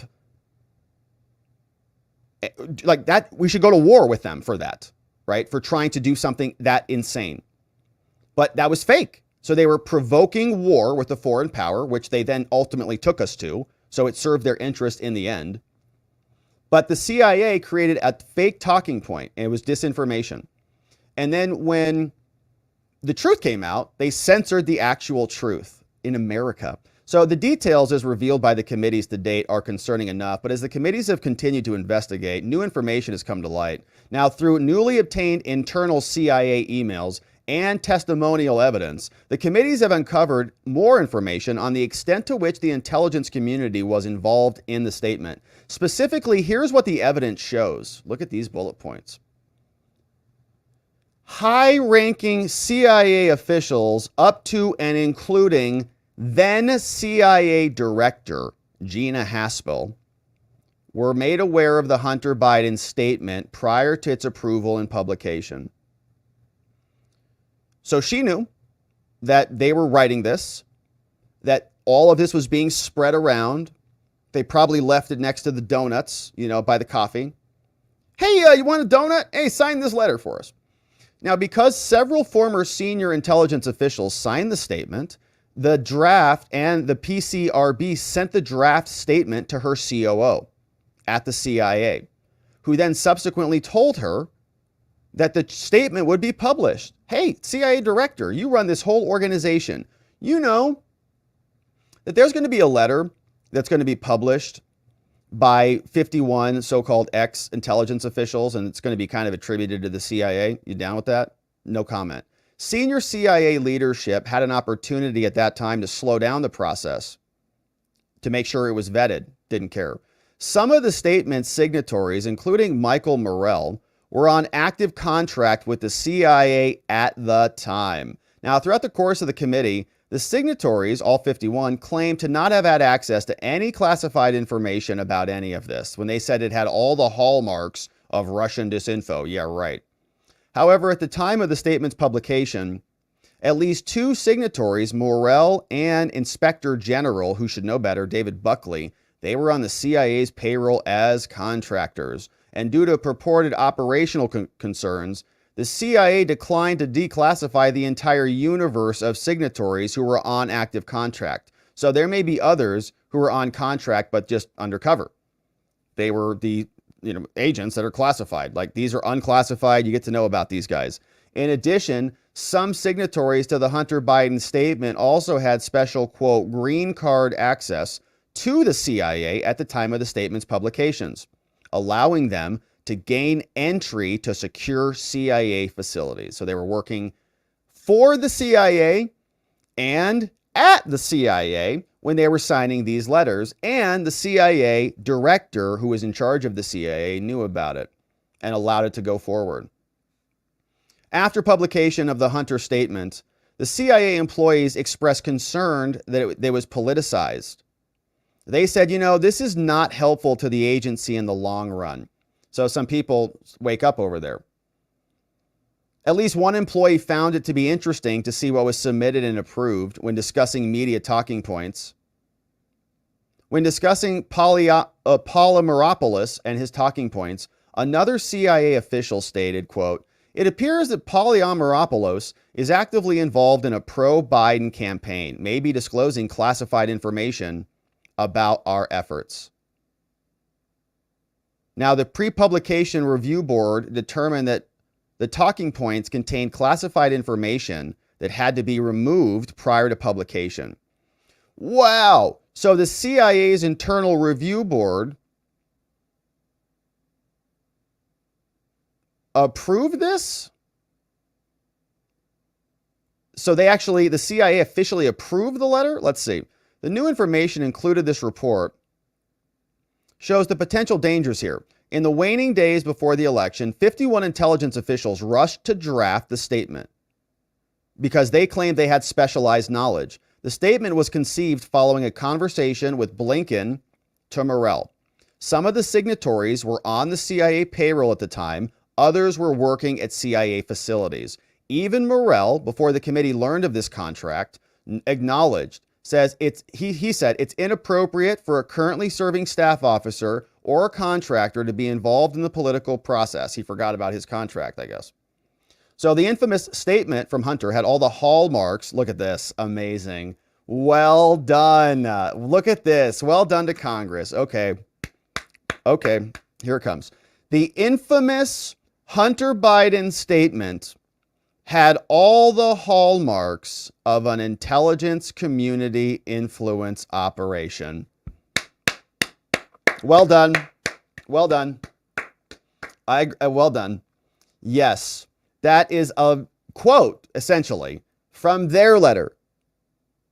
The Hunter Biden laptop has all the hallmarks of a Russian influence operation. They took their line and they just rephrased it. Well done. But rather than carrying it out against our adversaries on foreign soil, this operation was directed at the American people and our democratic processes. It's impossible to know for certain how events would have played out differently if these 51 liars never sought to rig the election. All the committee may do is now present the facts and hope that we can do something about this. So let's go through some of the highlights of it. Says the CIA at the highest levels was aware of this statement prior to its publication. The drafters of the public statement have long maintained the CIA had no part in the approval of the statement, beyond confirming the statement contained no classified info. But nope, not true. Says we know that the director of the CIA, Gina Haspel, and the deputy director, Von Frederick Bishop, were made aware. Their awareness came via the PCRB, which is the internal CIA office responsible for reviewing and clearing publications by intelligence community officials. Okay, so we now have three things. One, they were paid, so there was money. They got paid for it. They worked at the CIA, and they also basically approved it. Okay, so they confirmed that this was okay to be approved. So they worked at the CIA. Okay, physically at the CIA, they made money and they approved it. That's the three ways that the CIA rigged the election. Now, although the PCRB routinely reviews a manuscript without elevating it, in this case, they did elevate it. They said, this is pretty big. They took it to the COO, and then the COO notified Morell that the PCRB approved it. So then Haspel, the CIA director, instituted a review process. She would have seen it. According to testimony from the COO, she instituted a policy requiring the PCRB to flag for her review all submissions for final approval. She did so after several officials wrote stuff that got some news coverage. She says, okay, look, I don't want this to happen again. So she made a rule change, and then they published this. So presumably, she hasn't answered questions on it, but presumably she went through the same approval process as in other submissions. So she saw it. Here is an email talking about a rush job. So here's an excerpt from a CIA email. This is what it looks like. From Michael Morell, the guy who was colluding with the Blinkens and Bidens, to someone else, copied Mark, public statement converted, doc and a PDF. Says, good morning. Hope everyone had a nice weekend. Attaches the statement that Mark and I drafted that many former senior and working level officials from across the IC will sign and then be made public. We are 100% confident it does not contain classified information. Indeed, it specifically says we don't know what the IC or the FBI knows about this. This is a rush job, says Michael Morell, as it needs to get out as soon as possible. Do you know why? Because we had a debate coming up, and Anthony Blinken needed Joe Biden to be able to say that. So they engineered an intelligence operation to rig the election, to persuade with disinfo the American people from knowing the truth. The PCRB staff acknowledged the receipt of the statement. They said, oh, we got it. Perfect. We know what's going on. They sent the statement to the COO. They said high importance. They received the notification. Then they gave the statement to the CIA director to flag it for their awareness. During an interview, question, Matt Credis, the COO. Okay, so Mr. COO. So then after you determined that the article that you received was written by a former senior official, Michael Morell, a director, Then you would alert either the director or deputy director. Is that right? So you then would the COO to the deputy or to Haspel, the CIA director. Is that right? Yeah. What did that process look like? Was that just, hey, heads up, this is coming? Was there a conversation? How did that typically look? So the typical process was, once I saw it and sort of saw that it was from a former senior, I would bring it to the attention of either the director or the deputy director. It would depend on the day who was available. And how did it work in this case with the statement? I don't recall exactly, but the process that I have just described is probably the way it worked. I would have stepped across the hall and said, here's an article. It's come up from the PCRB. They said there is no classification information in it, and it's going to run. And since this statement was being signed by Director Brennan, Director Clapper, Director Panetta, Director Morell, do you know if you flagged this for the awareness, since it's like everybody that you've ever known? They would have seen, if I provided them a copy, which is my normal process, they would have seen who the authors were. So they knew. Gina knew. They all knew. Oh crap, there's 5 other directors on there. I guess this statement's going out. So the Hunter Biden statement drew significant attention at the CIA senior staff level. Makridis, as the COO, was the 3rd highest ranking official there with over 37 years. In his testimony before the committee, the COO stated that he had never seen a statement of this nature come across his desk before, obviously. Have you seen anything like the public statement in all of your years of experience like this? You mean with that many? Yeah, with that many signatories of that caliber who had held the prestigious positions within the intelligence community, especially the CIA, people you knew personally. Anything like that? No, I had not seen anything of that nature, obviously. So despite acknowledging the extraordinary nature of the Hunter statement, none of the top 3 officials paused the statement's review process within the CIA or raised any concerns about how this might impact the agency's credibility. Of course not, because it was an operation. The CIA alerted the Office of the Director of National Intelligence about it as well, and they had no objections to the statement's release. So the government was signing off on it. CIA approved it, they paid for it, and they had an office where they could work. And then they just said, oh, they're ex-CIA agents, so it's fine. So then here's another one. Quick request a quick turnaround. Here's another one. From an ODNI e-equity perspective, DNI Prepub has no objections to this release. However, we defer to you to provide the official clearance decision to the requesters. So please advise. So now the DNI is also signing off on this rigged letter. So CIA's in on it and the DNI is on it. On the same day that they cleared the Hunter statement, which alleged that stories about Hunter's laptop were hallmarks of Russian disinfo, then DNI John Ratcliffe issued a statement that the laptop story was not part of some Russian disinfo campaign, right? Trump is still in office.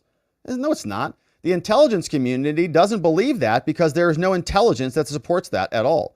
Notably, as the most senior intelligence community official, Ratcliffe would have been the most informed individual on this and the best equipped to make any judgments about it.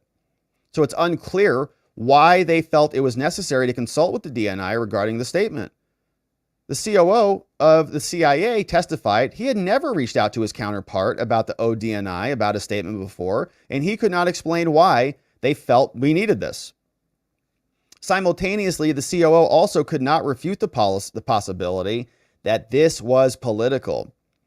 Mr. COO of the CIA, Director of National Intelligence, they are asking about the ODNI, Office of the Director of National Intelligence, says, have you ever interacted with any of your counterparts over at the ODNI about these kind of statements, notifying for your director or anything?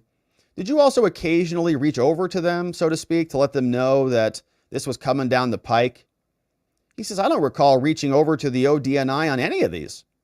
Do you think that the review of this submission rose to the ODNI's COO's level due to the impact the statement could have on the 2020 election? Is that at all possible?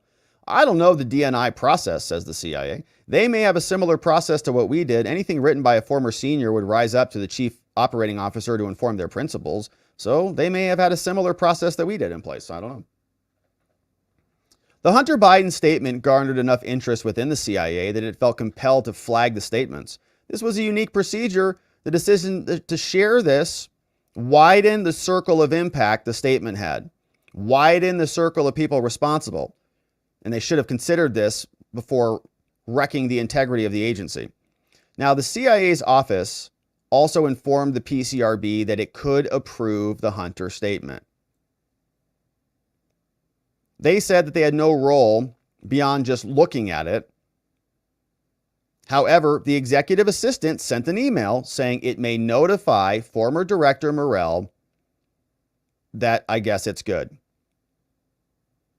You may notify former DDCIA Morell. 1 hour later, they notified Morell that he could publish it, and he did. The CIA and the PCRB completed this entire process, which included notifying top CIA officials and coordinating with the ODNI in 6 hours, man. The government moves fast when they have a political operation that they need to get done. And they needed this done for the debate. So 6 hours, man. CIA gets stuff done. Wow. You can't get that done. Man, you know, anything. Get anything in 6 hours. Are you kidding? Michael M. sends this. Here's a question from PCRB staff. Dear Michael, the pre-publication classification review board completed its review of your article. Okay, so the CIA reviewed it and they signed off on it. The board determined it contains no classified info and can be published. Agency approval for publication of this material does not represent agency endorsement or verification of this work. Okay, sure. So they're just going to write, hey, we're CIA all over the place. But you don't endorse it. It can now be published. Thumbs up from the CIA. Good job. The documents in the testimony suggest that they treated this specially. They got a quick response, and they complied with Morell's request that this is a rush job.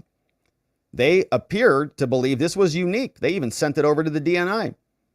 In their own analytic standards, the DNI says we have to be objective here. Every individual who came in contact with the Hunter Biden statement, all the way up to Gina Haspel, had an opportunity to say this is probably not true. We were saying that it was clearly Hunter's laptop, and I've never been in the CIA. Now, or we're in the intelligence communities. I don't know how we were able to figure that out here by looking at the email headers and just matching it with his public calendar. Weird.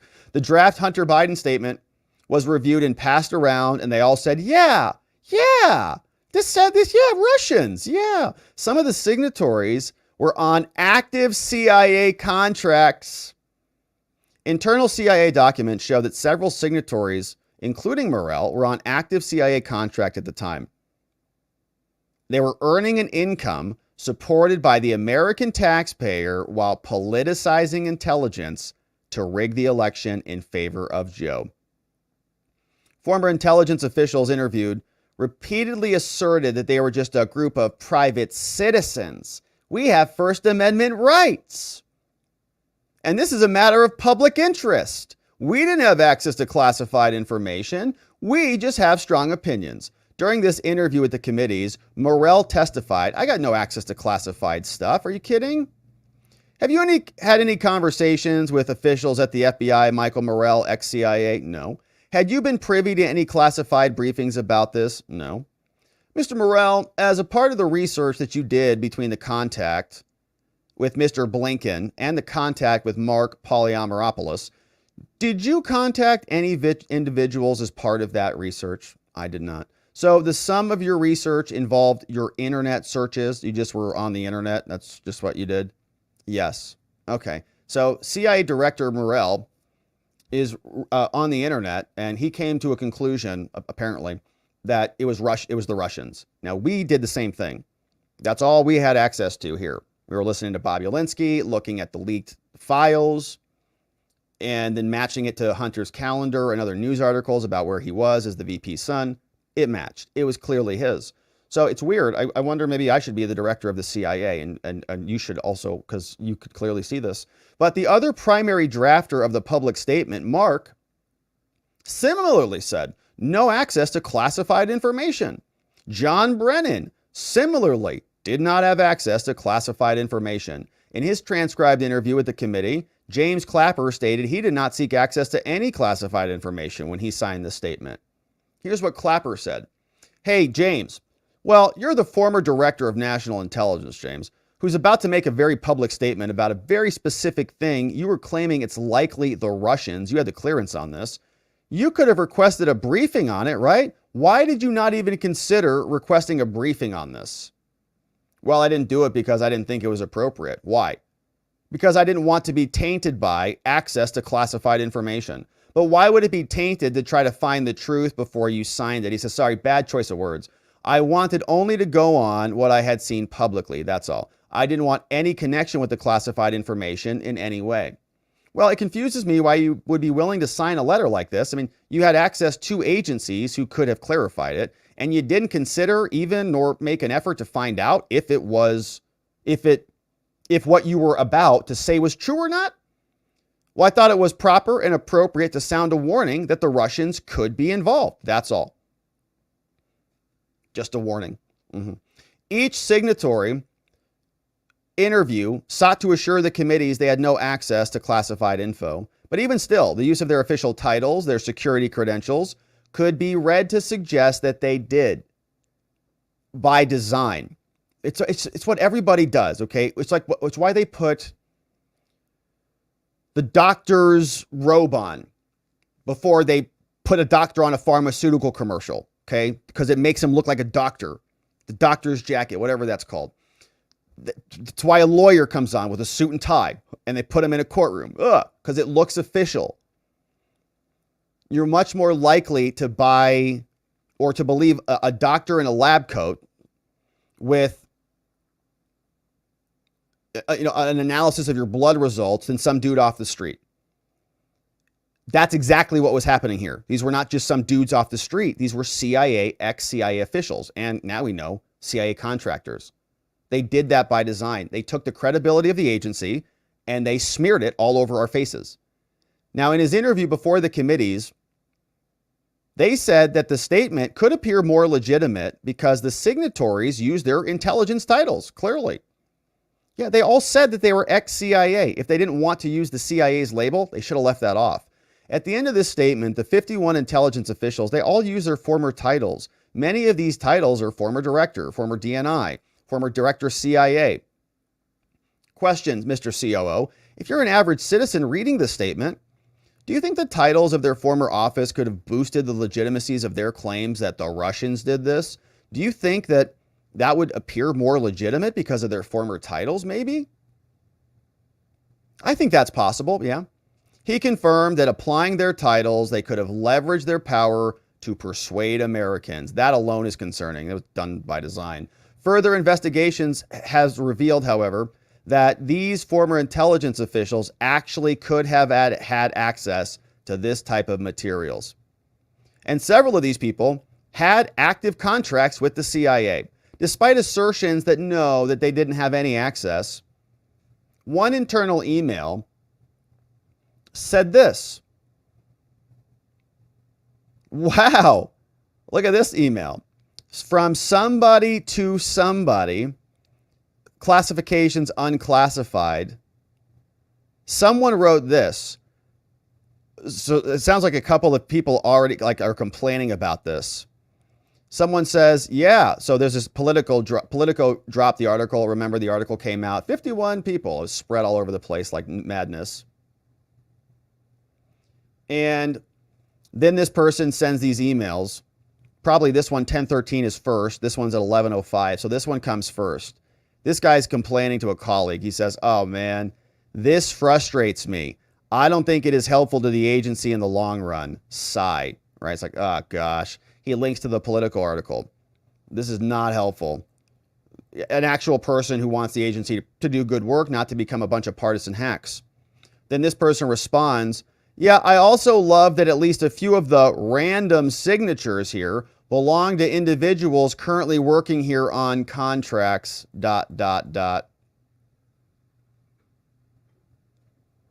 Yeah, it's just a bunch of nice citizens who are concerned about pooty-poo, interfering in our elections. Yeah, right. Even the CIA, inside the CIA, they're sending emails like, wow, we just conducted an operation here in America. Amazing. Amazing. So following the review of the document, committees requested the identities of the contractors. While the CIA has not declassified the complete list who were on contract, it has told us two people were. Michael Morell and David Buckley were active contractors. Morell and Buckley were earning taxpayer dollars from their work. Michael Morell and Buckley getting paid to rig the election. Beyond the access to information, it's concerning that they're on contract. Even Morell, the actual architect of this statement, acknowledged in a transcribed interview it would be inappropriate for anybody who was a contractor to be involved in the process. Mr. Morell, Mr. Morell testified before Congress that it would be inappropriate for a currently serving staff officer or contractor to be involved in the political process. Do you agree with Morell's statement? I think that's generally understood. Now, it appears that the CIA leadership never expressed any concern about the fact that he was on active contract. If you were on active contract, the PCRB, the review board, should have handled that, but there's no indication they even looked at it. They did the whole thing in 6 hours. Now, although the Hatch Act political restrictions don't apply to federal contractors like they do the CIA, they would have looked at the ethics about this to green light the statement. Now, the CIA also produced documents shedding light on conflicts of interest with the contractor status. They tell us that Buckley, like Morell, was also on active contract. But Buckley also held a green badge, which gives holders access to secure CIA facilities. And he had access at the time that Hunter Biden's statement was published. According to the CIA, Buckley was either on active contract or with green badge access to all CIA facilities until April 2022. Historically, it's only given to people who regularly employed by the CIA or are permanently assigned. In Buckley's case, this would mean he retained unfettered access to all CIA facilities through April 2022. Morell was hired back as a contractor in May 2021, was also hired back as a contractor after the publication of the statement. Just amazing. So here you go. Was he approved? Yeah, Morell, independent contractor, no fee senior advisory services, independent contractor from 5/21 to 10/21. And he's got security clearances. David Buckley back here, did he hold a security clearance on the date of the publication on 10/19? Yes, they did. High security clearance, top secret security. And those were the dates. David Buckley and Michael Morell held security clearance. And as the prior document we looked at said, he was also the active contractor here on the date of October 19, 2020. So Michael Morell, active contractor on the same date. Amazing. So it's extremely concerning that signatories of the statement were in contract, on contract at the time of the statement's drafting, review, and publication. It shows that Morell, Buckley, and likely other signatories were getting taxpayer monies to mislead Americans for Joe Biden. Our CIA rigged our own election against us. Such an overtly political action would be illegal under the law. Congress ought to consider extending this prohibition to contractors as well, because they just outsource it now. They knew that this statement was political. Morell and Polyamaropoulos, they knew that there was a political mission. Morell said this specifically. There were two intents. Why did you write this statement? One was to share our concern with the American people that the Russians were playing on this issue, the election. And two, it was to help Vice President Biden. Specifically, our goal at the CIA was to help Vice President Biden. His quote. Moreover, Morell and Polyamaropoulos informed prospective signatories of the intent of the statement prior to its publication. This is why we're writing this. Writing that the statement was meant to insulate Biden from electoral vulnerabilities from his influence peddling activities that the CIA was probably involved in. Given the fact that some of the signatories were on active contract with the CIA, an organization that's not allowed to operate domestically, their efforts to score political points for Vice President Biden undermine the agency. Here is another email. Question from Michael Morell to Michael M, copying Mark P. Says Mark and I drafted the attached because we believe the Russians were involved in some way in the Hunter Biden email issue, in some way. And because we think Trump will attack Biden on the issue at this week's debate, and we want to give the VP a talking point to use in response. This is from Michael and Mark. This is their draft. We'd be honored if each of you would be willing to join us in signing the letter. If you do agree to sign, please let me know how you'd like your affiliation to read. For those CIA officers on the BCC line, so there's a BCC here, I would like to find a way to highlight your Russia work, if appropriate. For example, Mark's citation will read, Mark P., former senior CIA operations officer, former acting chief of operations for Europe and Eurasia. If you want to agree to sign, but make that conditional on seeing who else is willing to sign, I'm happy to send you the final list, probably tomorrow, before obtaining your final approval. So if you're a little weenie, wait till you see who else is signing and then join in on the crowd, because all you basically do is just whatever your friends do, because you're just government bureaucrats with no creativity or independent thought. I will clear the statement with the publication review board at the CIA tomorrow to get Joe his talking point in time for the debate. Michael and Mark. Actual exploitation using the CIA. Please see attached. Would love to have you sign. Trying to get Dan Coates to join us. Michael, I'll gladly sign. I said this on CNN on Friday. James Clapper hates Trump. I have one suggestion. I think it would strengthen the verbiage if you would say this has all the classic earmarks of Soviet Russian information operation rather than the feel of a Russian operation. I think that's actually a good line. Yeah, it was a good one. Michael, he says it feels like a Russian operation. He says feeling is not good. This is good. James Clapper is a bona fide CIA hack. Says no. Let's call it classic earmarks rather than feel. Classic earmark. It's good. It's a good edit. It would have been even dumber with feel. So Michael says, yeah, and your editorial suggestion has been made. It was a good one. He's like, that's why we like you, James. So they are just editing their rigged statement. And then the statement goes out. They tell us, on October 18, 2020, Morell, the key orchestrator behind the statement, who was receiving taxpayer dollars through a CIA contract, drafted an email that they sent to a group of former intelligence officials asking them to sign the statement. And we saw that. We just read through it. Then these guys noted that this frustrates me. I don't think this is helpful at all. Could you please read the contents? Yeah, this guy said it frustrates him. I don't recall this email, but why was the person frustrated? I don't know. I guess it's an interesting question. Did you have any personal frustrations, Mr. COO? You know, I think the agency's work is best done when it doesn't sort of splash across the press, but that's a general thing. And I think most CIA officers would sort of say the same thing. So I think you were asked in the last hour, is it your opinion that this statement of the 51 people was a political statement because of the investigation that followed? Was that your testimony? Well, I said I wouldn't be involved in politics, right? So that's what you're sort of getting at. I mean, it's talking about President Trump and Vice President Biden. I mean, you can't read that and say there isn't politics involved in there. And unlike other intelligence officials, Makridis said he took issue with the nature of the statement. Would you have signed this statement? He says, as I said earlier, I stay out of politics. And so for that reason, I would not have signed the statement. But the CIA approved it, signed off on it. Here's what it looks like. 2 of 2. Looks like this is all, they're matching up some emails for us. Here it says the CIA produced versions of relevant documents with differing redactions.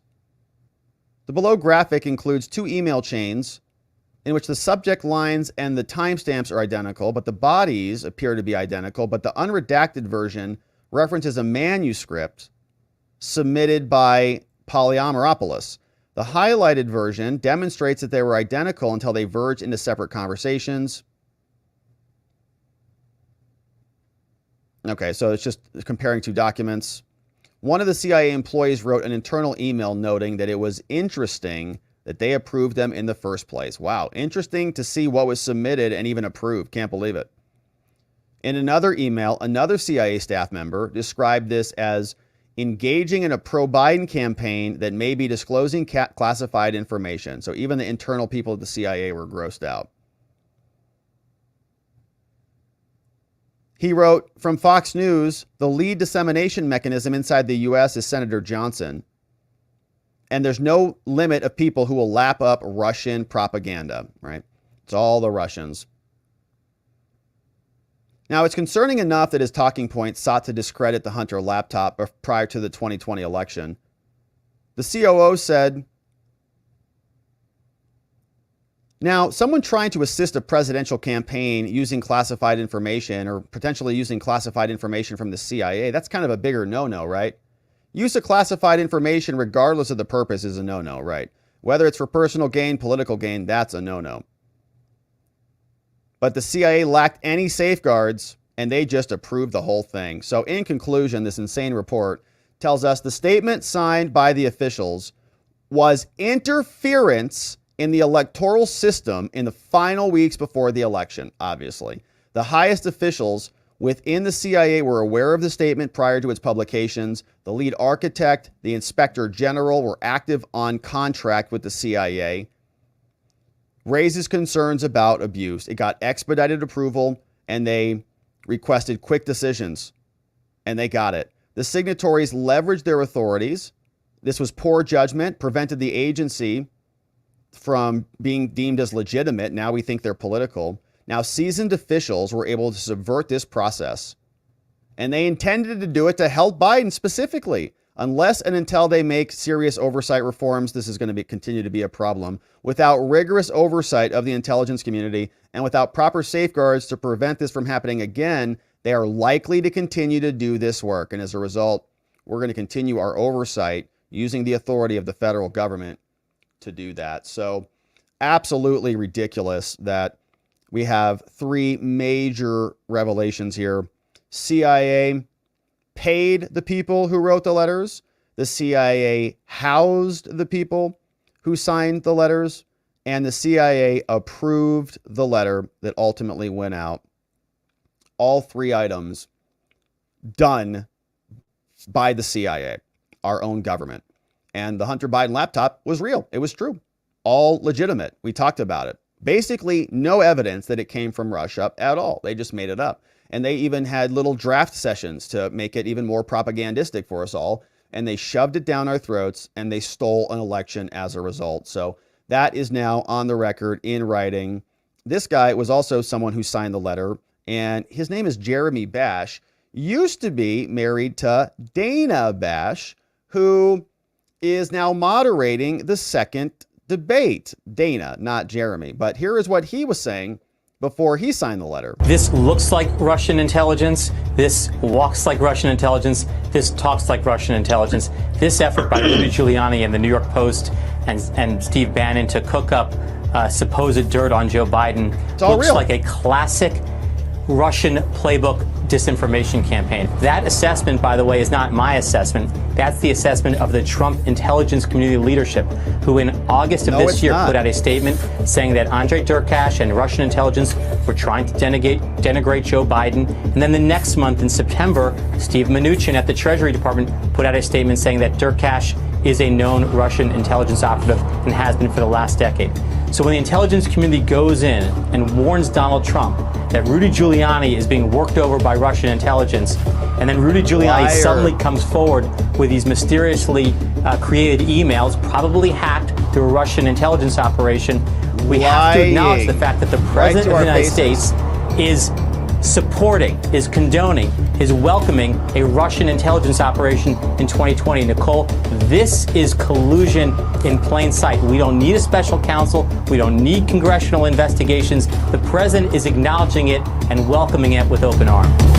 Absolutely insane. This was clipped over from Clip Keeper, who put together a very nice clip there for us, and absolutely wild to have him look into the camera and lie to the people in order to help Joe Biden. These people have basically no souls. Probably why he had to marry Dana Bash. Although, why'd they get divorced, though? Because she doesn't either. Anyways, very curious what that guy is doing out there. Talk about collusion. He colluded with 50 other people to sign a letter that resulted in a rigged election. Now, here are some of the people who are investigating this, explaining. This is Mike Turner walking us through a little bit more about this.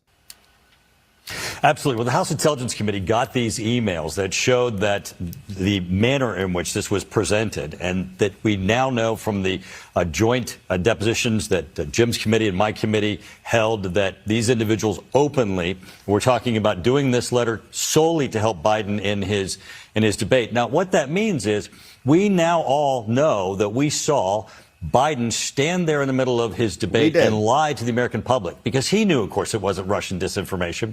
When he said, I have a letter that says this is Russian disinformation, there's nothing to this, Biden was lying to the American public. Yep. But also, everyone who signed that letter, the IC-51 as they're called, they were lying. On depositions, they, one after the other would acknowledge they didn't even try to verify it. They knew what they were doing. This was totally political, totally for the debates, and they were lies. And it was concocted by our own CIA, approved by them in the biggest political operation in maybe American history, to rig an election to steal the presidency. They've done it, and we're glad that there is some exposure now happening. We'll see if there will be any repercussions happening for these people who created a conspiracy to rig and deprive us of our rights to have a free and fair election. We'll see if Trump wins and his DOJ comes in, if they'll do anything about it. We sure hope that they do, because this was a conspiracy, and it was something that was organized and engineered for a political purpose. Can't stand in America. So we'll continue to cover it, my friends. We hope you join us as we do. Thank you for subscribing wherever it is you're watching this. Thanks for liking our channel, and thanks for inviting someone you know to come over and join us so that they can also see how disgusting and corrupt our government is. We'll look forward to seeing you back here, and we have another great video coming up next about the J6 committee and exactly how illegitimate they are, because the House of Representatives just went through a small vote, and it's a good one. We'll talk about that in the next segment. We'll see you over there and back here on the next one. All right, and here we are, my friends. Let's get into it. We had a good update in the House of Representatives. House Republicans vote, and they declare the J6 committee illegitimate. It's an early vote at an early stage. It came from this organization called the Bipartisan Legal Advisory Group in the House of Representatives that has some power to do some things, and they've approved a new brief that's filed in a very important case. But the real importance of this is that there is momentum now to declare the work of the prior committee invalid, because it is. They constituted themselves using a House resolution called H.R. 503, which they said gave them permission to do all this work. But the problem is H.R. 503 wasn't even followed according to their own rules. And what happened was they put together a committee that was only 9 members when it should have been 13. Should have been 5 Republicans, was only 2. The minority Republican Party should have been able to participate in the selection of those minority members. They did not. And so H.R. 503 was illegal, which means everything that came out of H.R. 503, all the subpoenas, all the inquiries from Liz Cheney and Benny Thompson's, were all illegal. And now Mike Johnson has got the memo, and he's talking about this as well. And this is a new declaration from the House of Representatives from Mike Johnson about what they're doing next. Working on filing an amicus brief in his appellate work there in his case, because the January 6th committee was, we think, wrongfully constituted. We think the work was tainted. We think that they may have very well covered up evidence and maybe even more nefarious activities. We've been investigating the committee itself. We disagree with how Speaker Pelosi put all that together. We think it violated House rules. And so we'll be expressing that to the court. And I think it will help Steve Bannon in his appeal. Mr. Speaker. All right. So great news that they're going to be declaring them invalid or illegally constituted. This came about from a letter from this guy whose name is Representative Jim Banks, member of Congress. Let me walk you through this. Gives us some background. It says, all right, listen here, Johnson.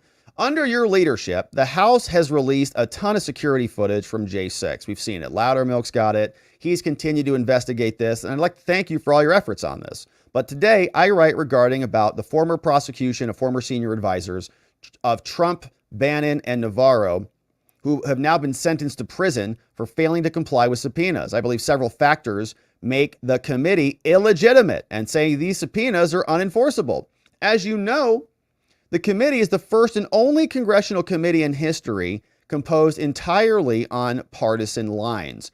I was originally selected by then Minority Leader Kevin McCarthy to serve on the committee. However, Pelosi didn't appoint me, refused. It was the first time in history that a House Speaker has blocked a member selected by the Minority Leader from sitting on a committee. Furthermore, the committee repeatedly violated House rules in its own charter. They passed H.R. 503, including the provisions limiting its deposition authority. They directed the committee chairman to issue subpoenas after consultation with the ranking minority member, but the committee did not have a ranking minority member. In addition, to ensure bipartisan legal representation, the rules say that the ranking minority member can designate counsel to question the deponents, but they only answered to Chairman Thompson and to the Democrat Party. So there was no compliance with the rules. This rule also says we have 13 members, 5 of whom shall be appointed after consultation with the minority. But no, only 9 were on the committee, 9 of whom were appointed after consultation with McCarthy, none of whom were appointed after consultation. Now, in this other case, Yellen versus the United States, the Supreme Court overturned contempt of Congress convictions because the subpoenas were issued in the violation of House rules. And finally, also, thanks to Chairman Loudermilk's work, we now know that the committee deleted hundreds of records shortly before the 118th Congress and the start of the House Republican majority. This willful destruction of evidence violates House rules because the improperly destroyed documents included evidence of the committee's own misconduct, they could have assisted Bannon and Navarro in their defenses. And so, given the committee's unprecedented norm-shattering behavior and their partisan motives and structure, if you were to direct the Bipartisan Legal Advisory Group to file an amicus brief in support of Bannon, it would have my full support. Sincerely, Jim Banks, member of Congress. And so they have done that now. Now, this was another idea from Matt Gaetz. He shared this some time ago with the Tim Pool show.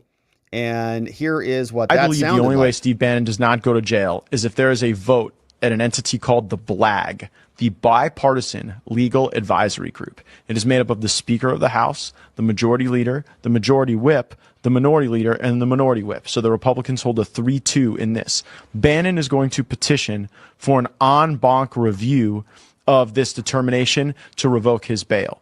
When he does, I believe the BLAG should and will take a 3-2 vote for the House to seek leave to file an amicus brief with the en banc court that the January 6th committee was illegitimate. It was illegitimately formed. It was a runaway committee. It did not have a proper minority member. And whether it's Peter Navarro or Steve Bannon, nobody should be sitting in a jail cell because they would not comply with the absurd musings of a committee unlike any before in our nation's history. Talk me through that again. So he would go illegally constituted. So shout out to the guys over at the Tim Pool show and the Matt Gaetz. It's a great idea and good news on that. So the panel did vote last night. Very, very good vote. Steve Scalise made this announcement and then deleted it right before the show started. Thanks, Steve.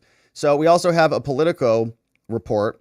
Politico tells us that GOP leaders back Steve Bannon's fight against the conviction for defying the January 6th panel. Republican leaders voted to make their determination the formal position of the House. Oh, yes. Says Speaker Johnson and other House leaders voted on Tuesday to reject the previous Congress's handling of the J6 committee, the last-minute effort to boost Bannon's appeal from his 2022 conviction for defying a subpoena from the panel. The Republican leaders were there. They voted to make their determination the formal position of the House, allowing them to file a legal brief on behalf of the chamber. Vote was along party line. It was a secret vote, first reported by Politico. They were granted anonymity to discuss the vote. The move comes as Bannon goes to the Supreme Court. He's scheduled to go to jail on July 1st. Johnson, Majority Leader Steve Scalise, and Rep. Tom Emmer confirmed the closed-door statement on Wednesday. The House brief will be filed with the D.C. Circuit Court of Appeals, which is considering the fight. It will withdraw certain arguments made by the House earlier in litigation. But it also remains to be seen what the legal effect will have. Several judges, including Trump's judge, found the J6 committee's subpoenas were valid. Yeah, and they used the separation of powers argument on that. The courts just said, well, it's the House. If they don't want to follow their rules, nothing we can do. I mean, I got a valid subpoena here. It comes from Congress. So if Congress wants to deal with that, they can deal with it. But I can't manage the House.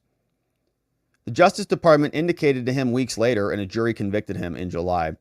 So Republicans are now doing something on that. That is good news. We also saw BLAG voted yesterday. Olivia Beavers wrote this. House GOP voted to reject the previous Congress's position on the J6 committee. The subpoenas are invalid. The report is invalid. All the testimony is invalid. It's all invalid. Everything that came out should go right in the garbage. And in fact, they should all be investigated for, again, trying to weaponize the government outside and breaking outside of their own rules.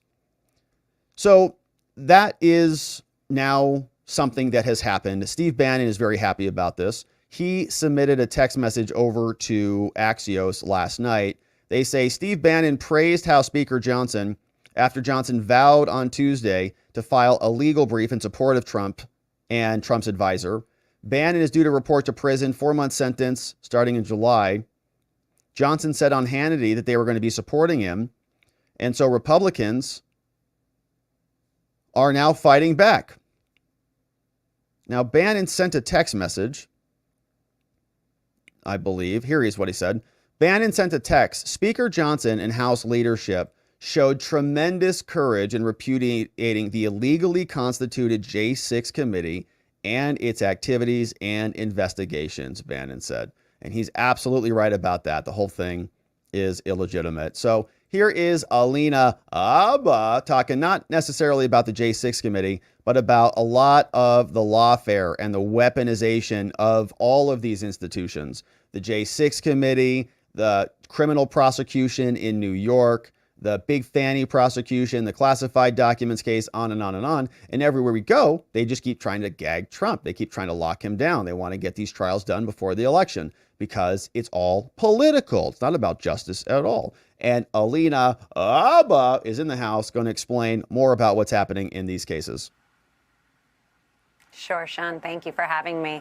Well, first and foremost, we have the absolute ridiculousness where they try and make it sound like Judge Merchan is being politically unbiased. We know that's not the case. We had a partial win in the First Amendment gag order where he allowed the president to now speak about witnesses. Remember, President Trump is the only person being gagged here. He is the only political candidate that is being gagged. Witnesses themselves weren't gagged. So we have Judge Merchan now, after the trial, after people like Michael Cohen could go on MSDNC and all the rest and talk. Now they say, oh, hey, you were convicted by a New York blue jury, but now you can talk. Don't get it twisted. This is what they're doing to make the American people think that everything is fair and square when we know it is not. It's much like Hunter Biden, who's still walking around freely, despite the sham of a trial that they had for him to make them look like they're not biased. So then on top of that, Sean, we had the DOJ and Jack Smith, who we do not believe is even a valid special counsel, who wasn't appointed properly, shouldn't be in the position, and stealing money from now asking for yet another gag order. It's no different than what we're going to see on Thursday. They are orchestrating everything through courts. If they can't hype up and hop up Joe Biden, they'll just make sure they silence President Trump while they go after him politically in the courtrooms. We're seeing it time and time again. It's got to stop. Past him. We're going to see what they recommend from the prosecution side. Obviously, there's some back and forth, but I don't put anything past them. If you recall, a few weeks ago, after the trial, someone spoke on The View and said, I've spoken to people in the prosecutor's office, in Alvin Bragg's office, and I've heard that they're going to recommend 1 year at Rikers. First and foremost, why are you speaking to anybody from the DA's office? Secondly, the fact is, I wouldn't put any of that past them, Sean. They couldn't beat him when they put him in court. They couldn't beat him when they put gag orders on every single case. But now they're going to try and jail him. I don't doubt it. It will literally cause an uproar in this country. They cannot do it. It would be ridiculously desperate. But hey, they are. They can't win. Biden's their candidate. Alina, thank you. Hey, Sean Hannity here. Hey, Sean, thanks. Okay, so, all right. So that was Alina Habba explaining just beautiful explanation of what's happening in this lawfare all across America. And of course, she's right. She has very astute legal analysis. But it is true. It's ridiculous. They are gagging him. They're locking him down geographically in different regions. They're sucking the time out of his day. They're sucking the money out of his campaign coffers and gobbling up all the resources they can because they have nothing to stand on. They've got no ideas. They've got no policy successes they can turn to. And they live mostly miserable lives. So they wake up every day finding out who their political opponent is. It's always somebody. It happens to be Trump right now, but he's just the current flavor. They're maniacs. They want total power and unbridled submission from all of us. We're not going to give it to them. We're going to be here continuing to cover this, my friends, and we appreciate you joining us as we do. Thank you for subscribing wherever it is you're watching this channel. Thanks for liking the video. Thanks for inviting someone you know to come over and join us as we continue to expose this monstrosity of corruption that is our federal government. We have a great segment coming up. If you missed it earlier, we're talking about SCOTUS and how they're authorizing censorship all across America again after what we saw in 2020 and 22. They're going to allow it in 2024. So if you missed it, that one's coming up next. We'll see you over there and back here on the next one. All right, my friends. Well, that is it for us on the day. We got 3 good segments that we attended to. J6 committee, absolutely illegitimate. We have some good progress in the House. They're moving forward on that. 51 intelligence letter signers were actually active CIA contractors.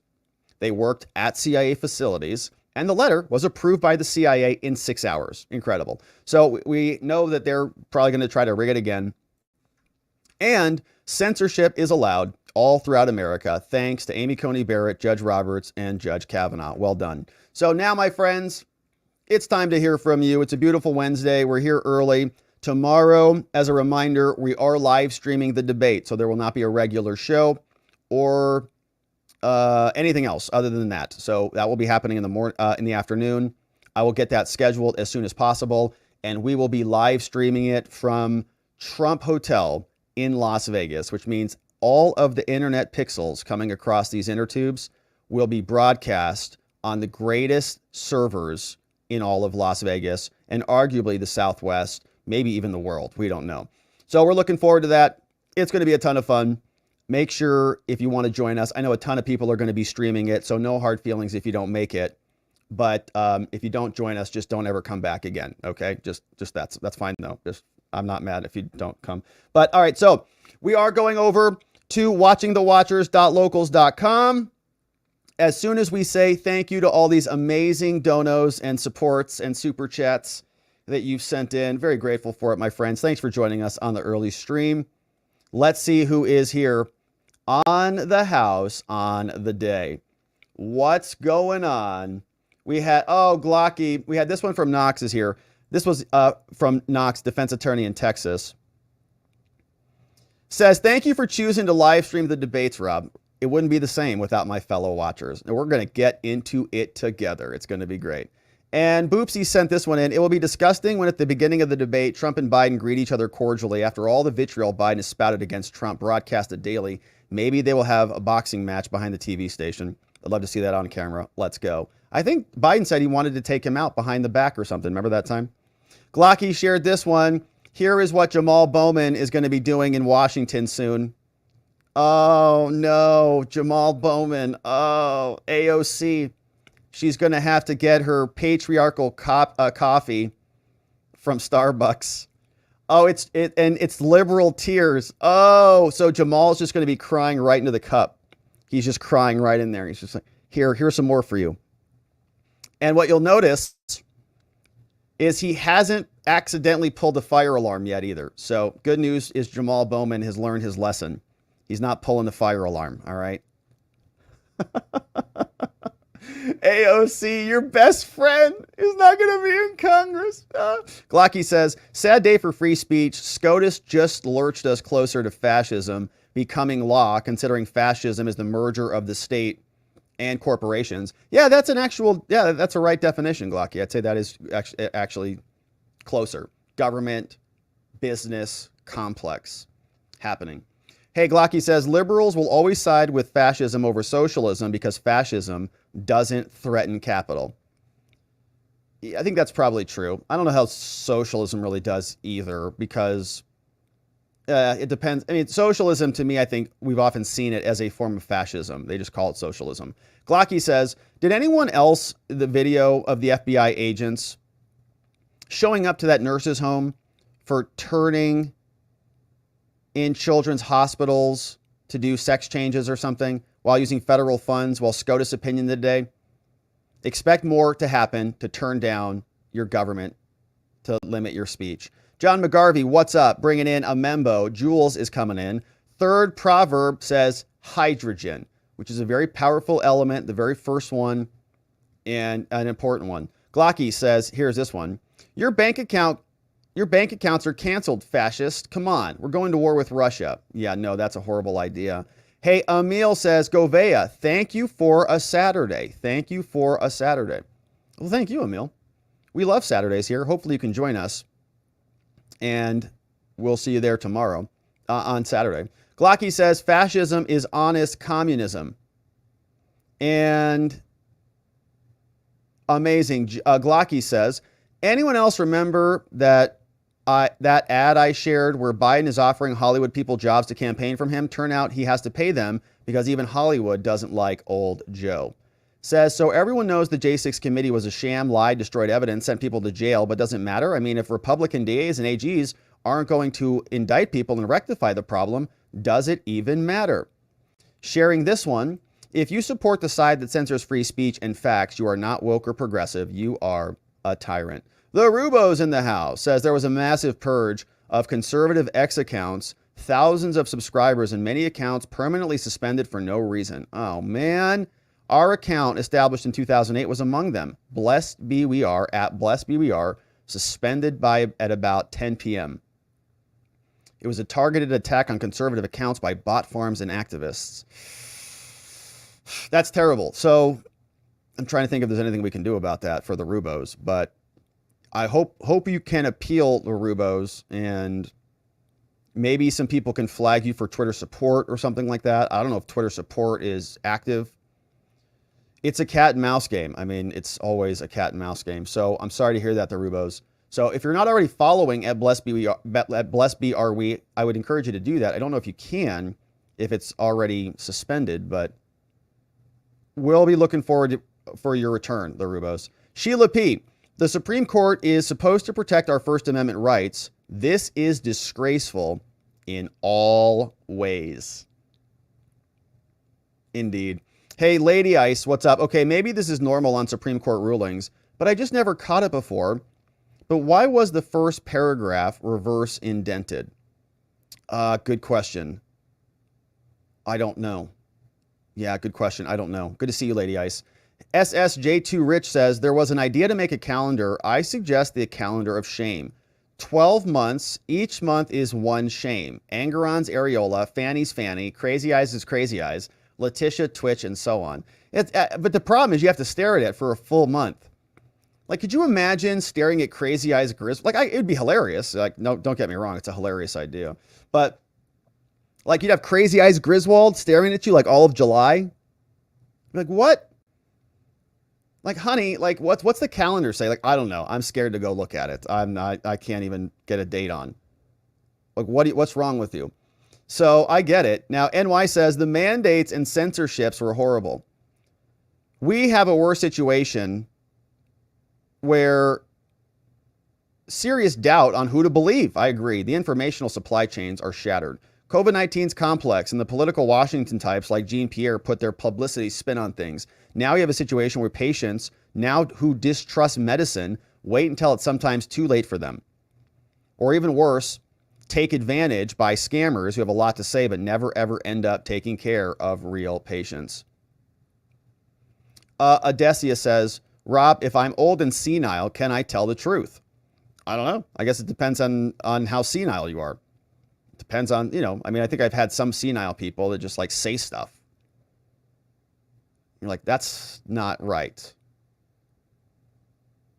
Or it might have been right in 1947, So I don't know. It depends. Depends on what you're saying, I guess. Glocky says, screw it. Based on SCOTUS ruling, it's time for red state governors and AGs to ban CNN and MSNBC and Facebook from their states for spreading misinfo.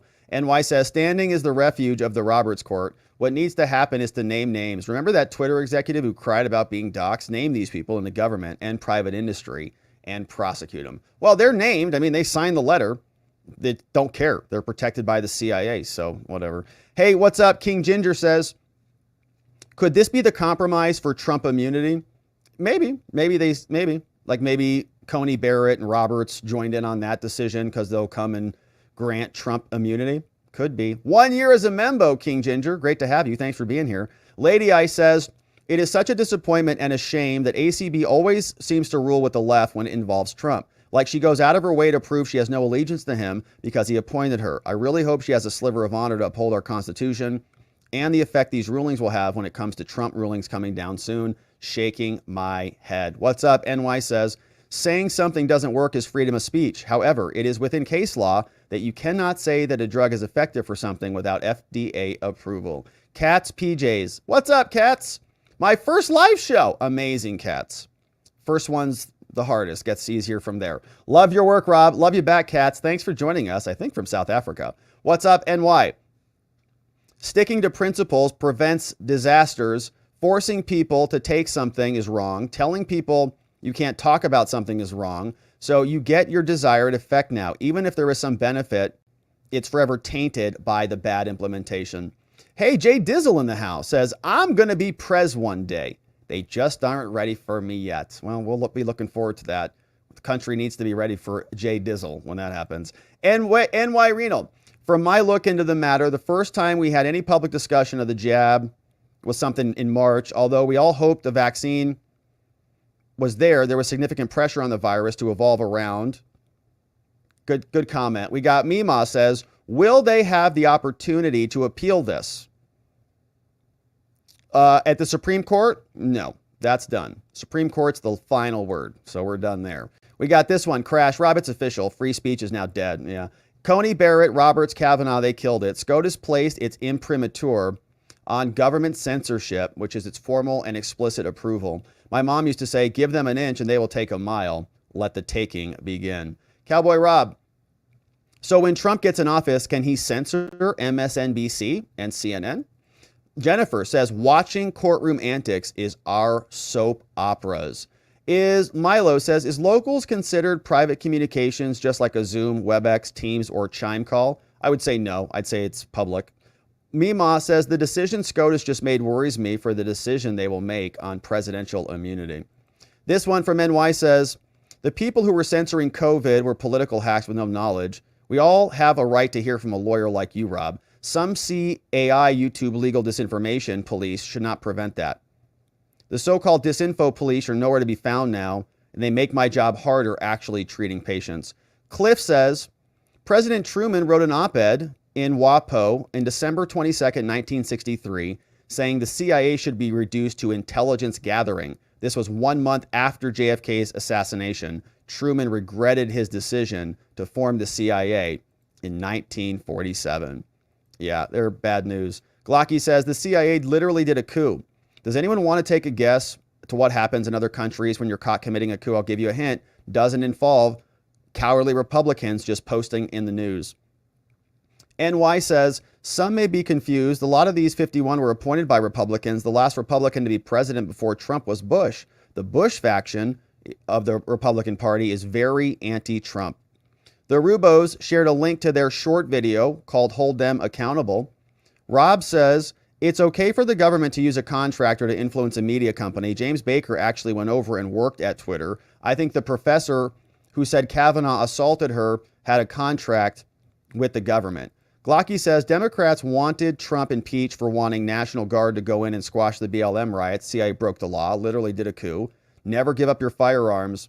Glocky says list of American intelligence agencies, NSA, CIA, DIA, and many others. Biology always wins. Blinken should be in jail for election interference. Many said that it would change their vote. However, we all saw 2,000 mules. Would it really make a difference? If not, Blinken would be tried for election interference. Glocky says the second coup is on its way. Get ready for it. NY is asking about the CIA and some good questions there. Lady Ice says, as a former federal employee who served, I know for a fact that it's against the government code of ethics to use their official title in things. Mexican Marauder says, how will the Democrats spin this before tomorrow? Good question. And thanks for being a membo for 6 months. We got Cliff Norman is sharing Republicans are looking like Punch and Judy show, but they're the only ones getting punched. We got ELF is bringing in 5 new membos. Thanks for doing that, ELF, and welcome aboard. You know who you are. Voice of the People, amazing voice, bringing in 10 new membos. Thanks for doing that. We got 10 new people coming in. We got Lady Ice says, Rob, of course they suck the life out of everything. They're Democrats. We got Beth Coddington is bringing in 10 new membos. Good to see you, Beth. Thanks for bringing in the new membos. You know who you are. Jack Mack says, heading to Vegas tonight. Good to see you, Jack. Thanks for being a membo for 10 months. We're heading there too. We'll see you soon. Melinda, what's up, Melinda? Thanks for becoming a supporter. We'll see you on the membos streams. Same to you, Sweet Poison. Grateful to have you aboard. Jack Mack says, the Supreme Court is supposed to make judgments based on the Constitution, but censorship is acceptable despite the First Amendment freedom of speech? I just don't understand how that can happen. Beth says, hey, Sweetums and everyone. So if gender is a construct and it's not real, doesn't that mean the patriarchy is fake too? Felix says, socialism, communism, and fascism all lead to totalitarianism.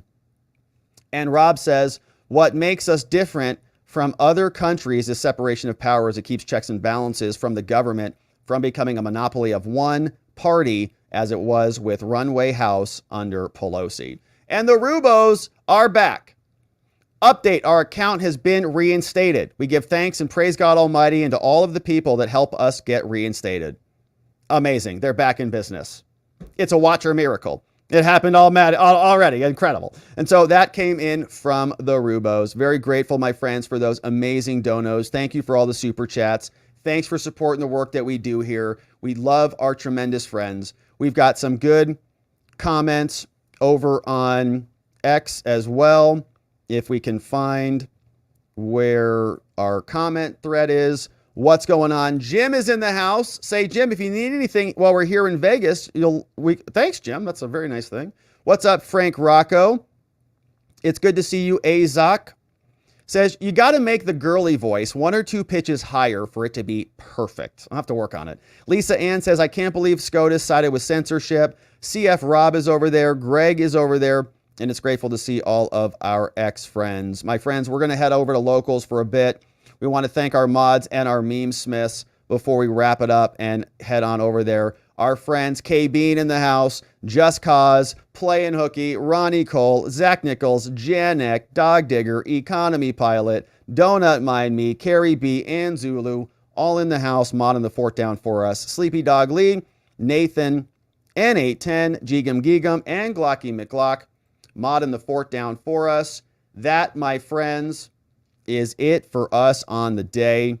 Spuds is asking if I'll watch Holy Grail from Monty Python.